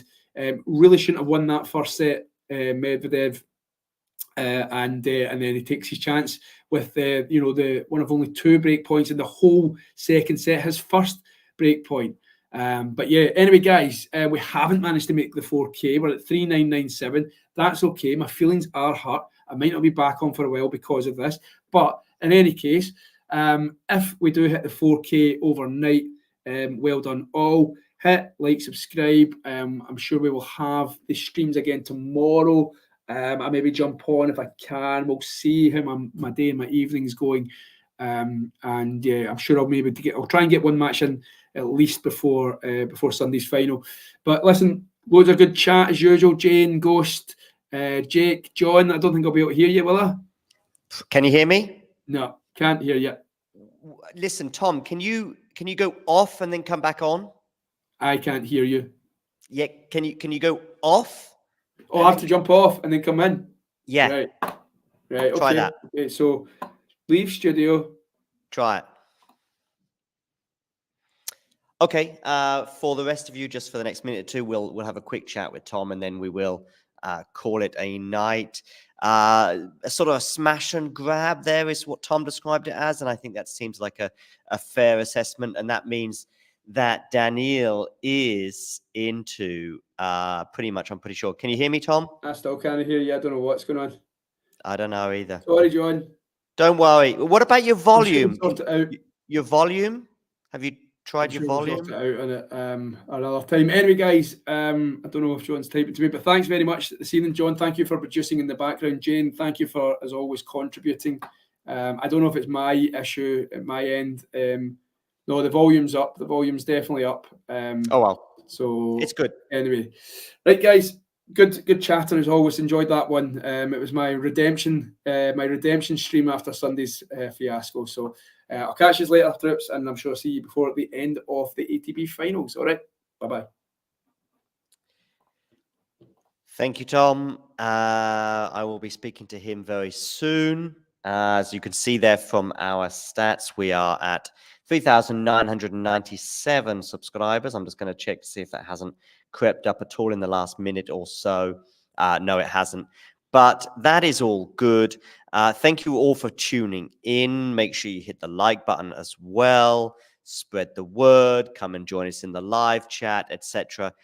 We will be back again tomorrow. We'll try and bring you both matches. We're definitely going to bring you Sinner. I know I've got Miles and Nick primed for Sinner against Runa. So that's cool. That will be cool. So, yeah, those two will bring you that match. And then we may bring you her catch as well. We'll see if we get time or if I can find some people to do that. I know I can't do it. So we'll see. But fingers crossed, we'll also bring you her catch against Djokovic, which, of course, may see Djokovic seal his place in the semifinals. May not. Lots can happen. Other news, of course, from today is that Alcaraz won in straight sets. That could be crucial as well, winning in straight sets over Rublev, bearing in mind the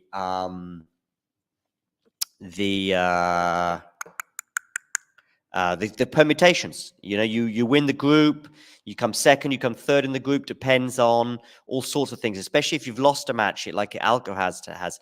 He needs to, of course, try and win matches and win them comfortably. Zverev, of course, is now vulnerable. Zverev will play Rublev in his last match. You would imagine Zverev will win that match. If he wins that in straight sets, that's good news for him. What this does, though, is this result does keep Andrei Rublev alive for now. I think it keeps him alive. Let me just think about this. If Rublev beats Zverev in straight sets, he will have one win. If Medvedev beats Alcaraz in straight sets, then Medvedev will have 3 wins and Alcaraz will have 1. The problem would be, though, that Rublev will have won 2 sets and lost 4, whereas I think Alcaraz will have lost 5 sets and won 3, and I think that may still put him out. Oh well. I honestly, it's in football I find it pretty easy, but in tennis I find it much more tricky. All right, listen, everyone, thank you for tuning in. Make sure you hit the like button. Make sure you subscribe. I'm off to Malaga very, very soon to cover the Davis Cup there, so that is exciting. Plenty more content to come. Plenty of stuff still en route. I've got someone here in the live chat. Fair play. Jake, can you tell me is there a way for Rublev to qualify? I'm not sure there is. Let me have a quick look at the groups right now. Round robin groups. ATP Finals. Let's see.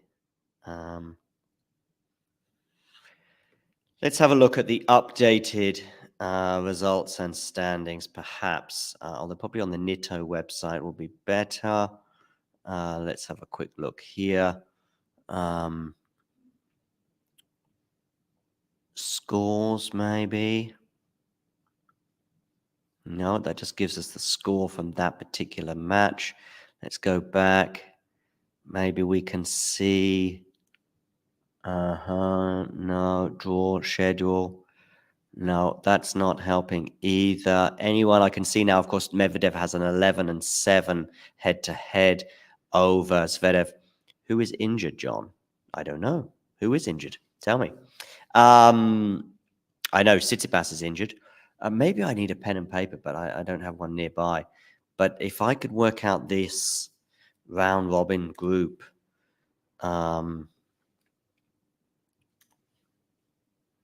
that might help. Okay, let's try this website. This is the Olympics website. No idea what. Okay. No, that's not helping either. So I'm just trying to do this in my head. Right now, Rublev has 0 sets, but let's imagine he wins his last match by straight sets. So Rublev would end with 2 sets won and 4 sets lost, okay? That would mean that Zverev would be on 2 sets won and 4 sets lost. And so he would be on identical record. Alcaraz, if he lost in straight sets to Medvedev, because this would be who it would be between, would be on 3 sets won because he lost in a tight scenario to and 4 sets, yeah. So even if Alcaraz loses in straight sets he would have won 2, 3, and will have lost. I think so. I think Rublev is out. I think that's what I've just worked out. I think there's no way, in any way, shape, or form, that Rublev can still qualify, if I understand correctly. I'll leave this little quote here on the screen from Rafa as well for now. I think Rublev is out. Let's see if there's any permutation for him. Yeah, Rublev is out. Look, here we go. Look, Mario here tweeting, which is cool. Rublev is out under all circumstances. Medvedev has qualified for the semi-finals, so that is guaranteed. Alcaraz will qualify by beating Medvedev on Friday, but can also lose if Rublev beats Zverev. Zverev will qualify by beating Rublev, but only if Medvedev beats Alcaraz. I think basically it's in Alcaraz's hands because of the tight nature of his loss to Zverev and the very comfortable win over Rublev. So basically, Alcaraz wins on Friday. He's in the semifinals. And don't forget, he's playing an already qualified DANIIL Medvedev. So that is that. I feel very clear about this group. The other group, all 4, well, the 3 players that are sort of still in the competition can all qualify and they can all go out, including Jannik Sinner, which is unbelievable. Anyway, listen, on that bombshell, you know the drill. If you enjoyed this video, make sure you hit that like button. Don't forget to subscribe and click that notification bell so you don't miss out on all things tennis.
Ready? Play.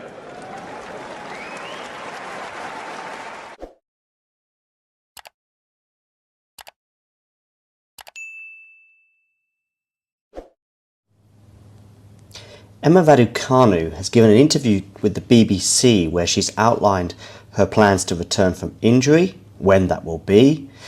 She's also explained what she's been up to whilst away, and she's been watching much tennis.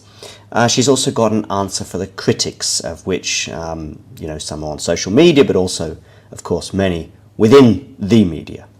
And she's also explained which is the slam that she would most like to win. What is her ultimate dream in tennis? So as I say, the interview was given to BBC London earlier on today, where she outlined her plans to return to next season, and also how she would one day love to win Wimbledon. So she will make her return to tennis next season after struggling with injuries mainly since May. She obviously had injuries since then, but she hasn't played since May. She withdrew from the Madrid Open, I think on the eve of the tournament, to basically have some operations. She's missed 3 of the 4 Grand Slams. She did play in Australia, where she lost to Coco Gauff. And, of course, just a couple of days ago, she dropped out of the world's top 200 and did confirm in this interview with BBC London that she will not be returning to the tour until next year. Britain didn't make the Billie Jean King Cup finals, which will take place in Seville in the south of Spain in November. Also, she has no hope of making the WTA finals, also in November. So she confirmed that next season will be her return to tennis. 20-year-old also said that the slams are obviously finished now, but it has been difficult to watch them go by.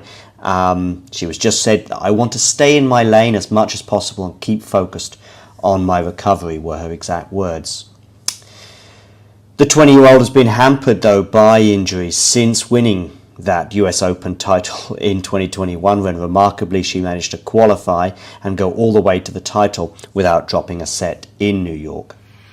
She also made British #1 at one point as a result, but has not gone beyond the second round of any Grand Slam since that mesmeric, incredible run 2 years ago, when she became the first British woman in 44 years to win a major singles title since Virginia Wade.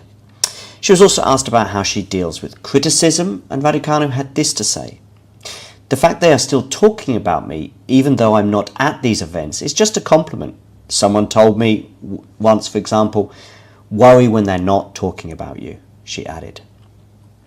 Raducanu has, of course, returned to the practice court. We did see some glimpses of her playing some short tennis in August, for example, the first time since she underwent surgery earlier on this year. And in fact, she only did play 10 matches in the first 5 months of the year. She said she does hope to return to better form and fulfill her Wimbledon dreams. Wimbledon is the dream, she said, and always has been growing up. Of course, she's from the UK, so it makes sense. She said, it's the ultimate dream to win Wimbledon. Back in May, she seemed to undergo 3 successful surgeries. She said that she underwent the surgeries on both of her wrists and her ankle in a letter posted on social media. In fact, she said at the time, it's safe to say the last 10 months, so that would have been the summer of 2022 until these surgeries in May of this year, have been difficult as I dealt with a recurring injury on a bone of both hands, she said at the time.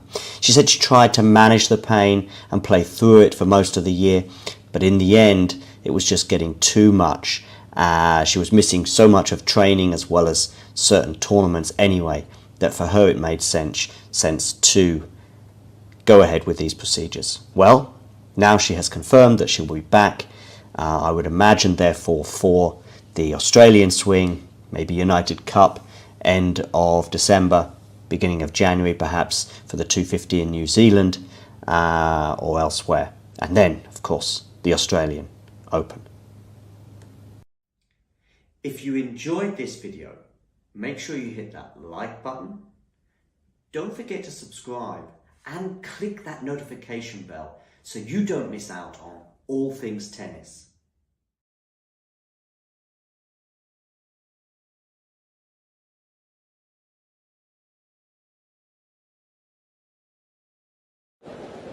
Ready? Play. Cool.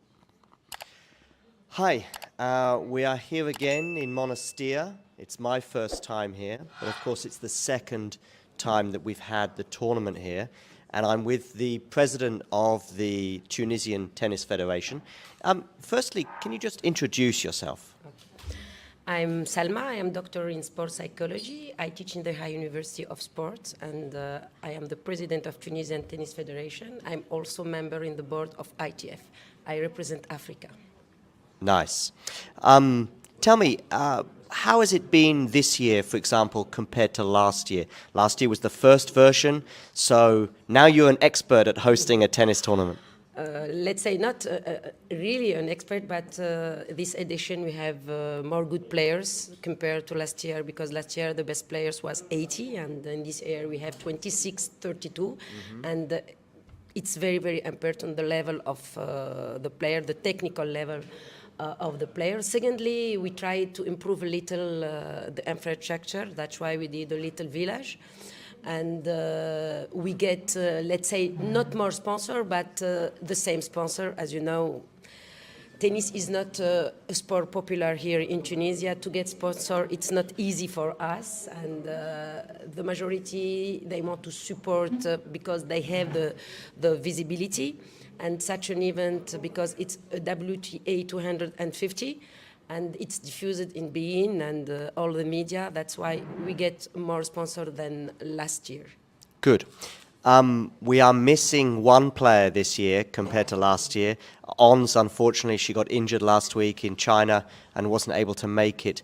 How much of an impact does that have on the tournament? To be honest, the fact that Ons doesn't play, we don't have a lot of spectators, and we try to push people to come to see tennis.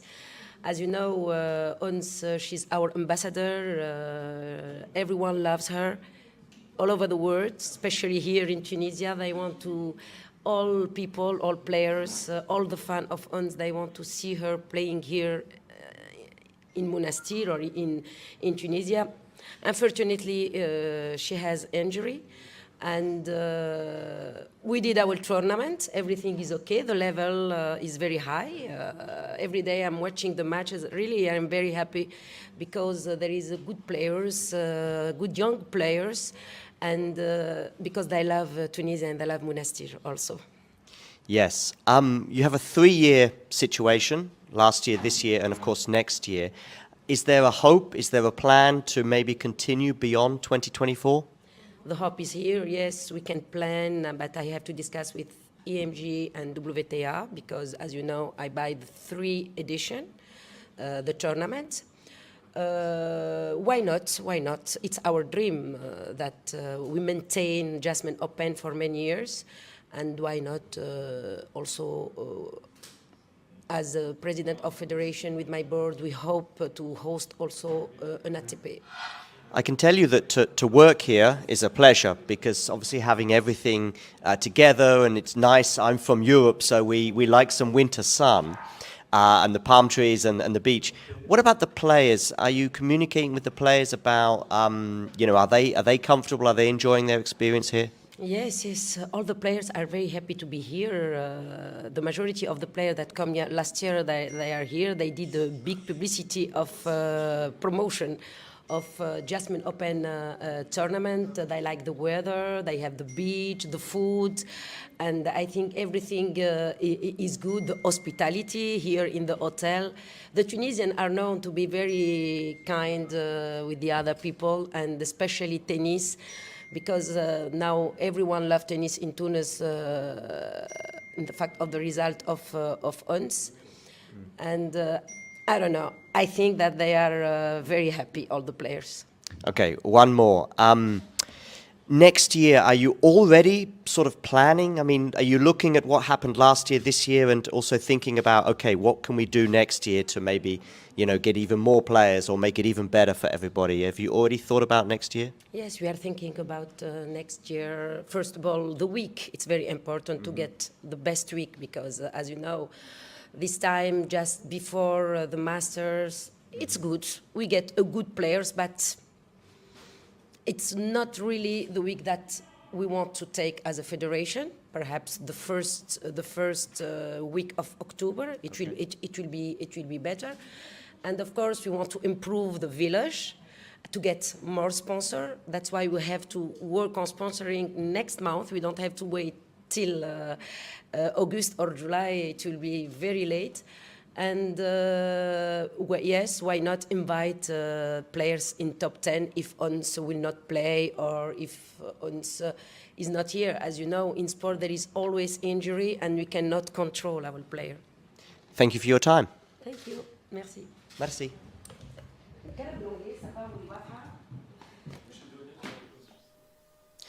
If you enjoyed this video, make sure you hit that like button. Don't forget to subscribe and click that notification bell so you don't miss out on all things tennis.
Ready.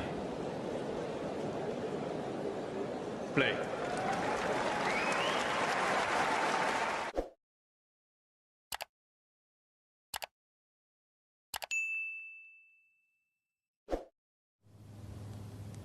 Emma Raducanu has given an interview with the BBC where she's outlined her plans to return from injury, when that will be. She's also explained what she's been up to whilst away, and she's been watching much tennis.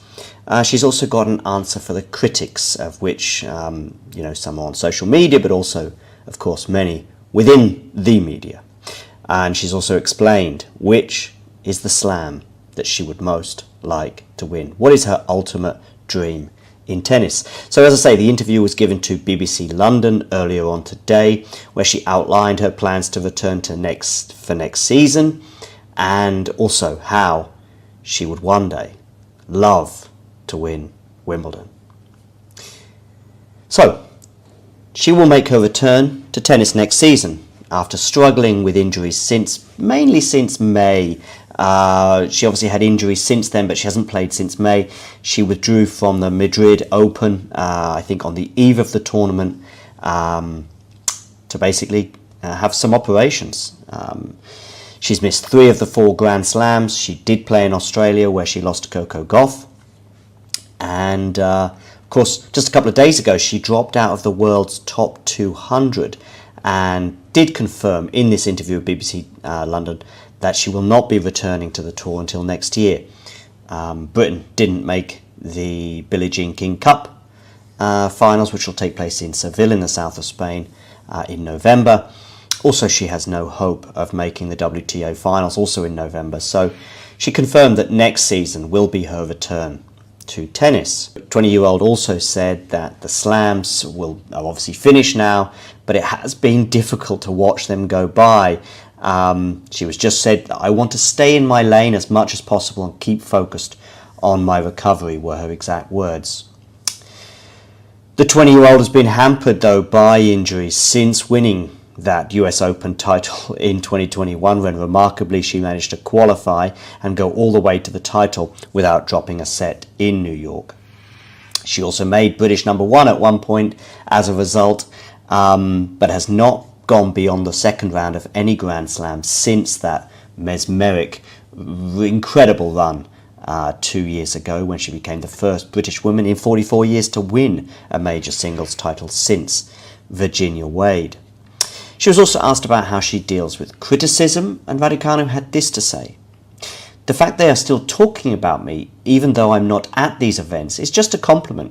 Someone told me once, for example, 'Worry when they're not talking about you,'" she added.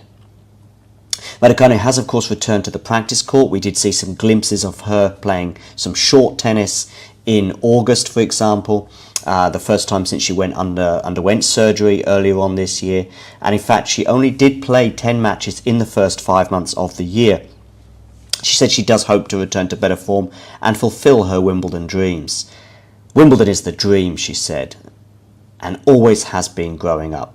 Of course, she's from the UK, so it makes sense. She said, "It's the ultimate dream to win Wimbledon."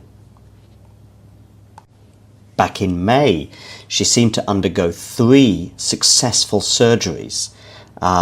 She said that she underwent the surgeries on both of her wrists and her ankle in a letter posted on social media.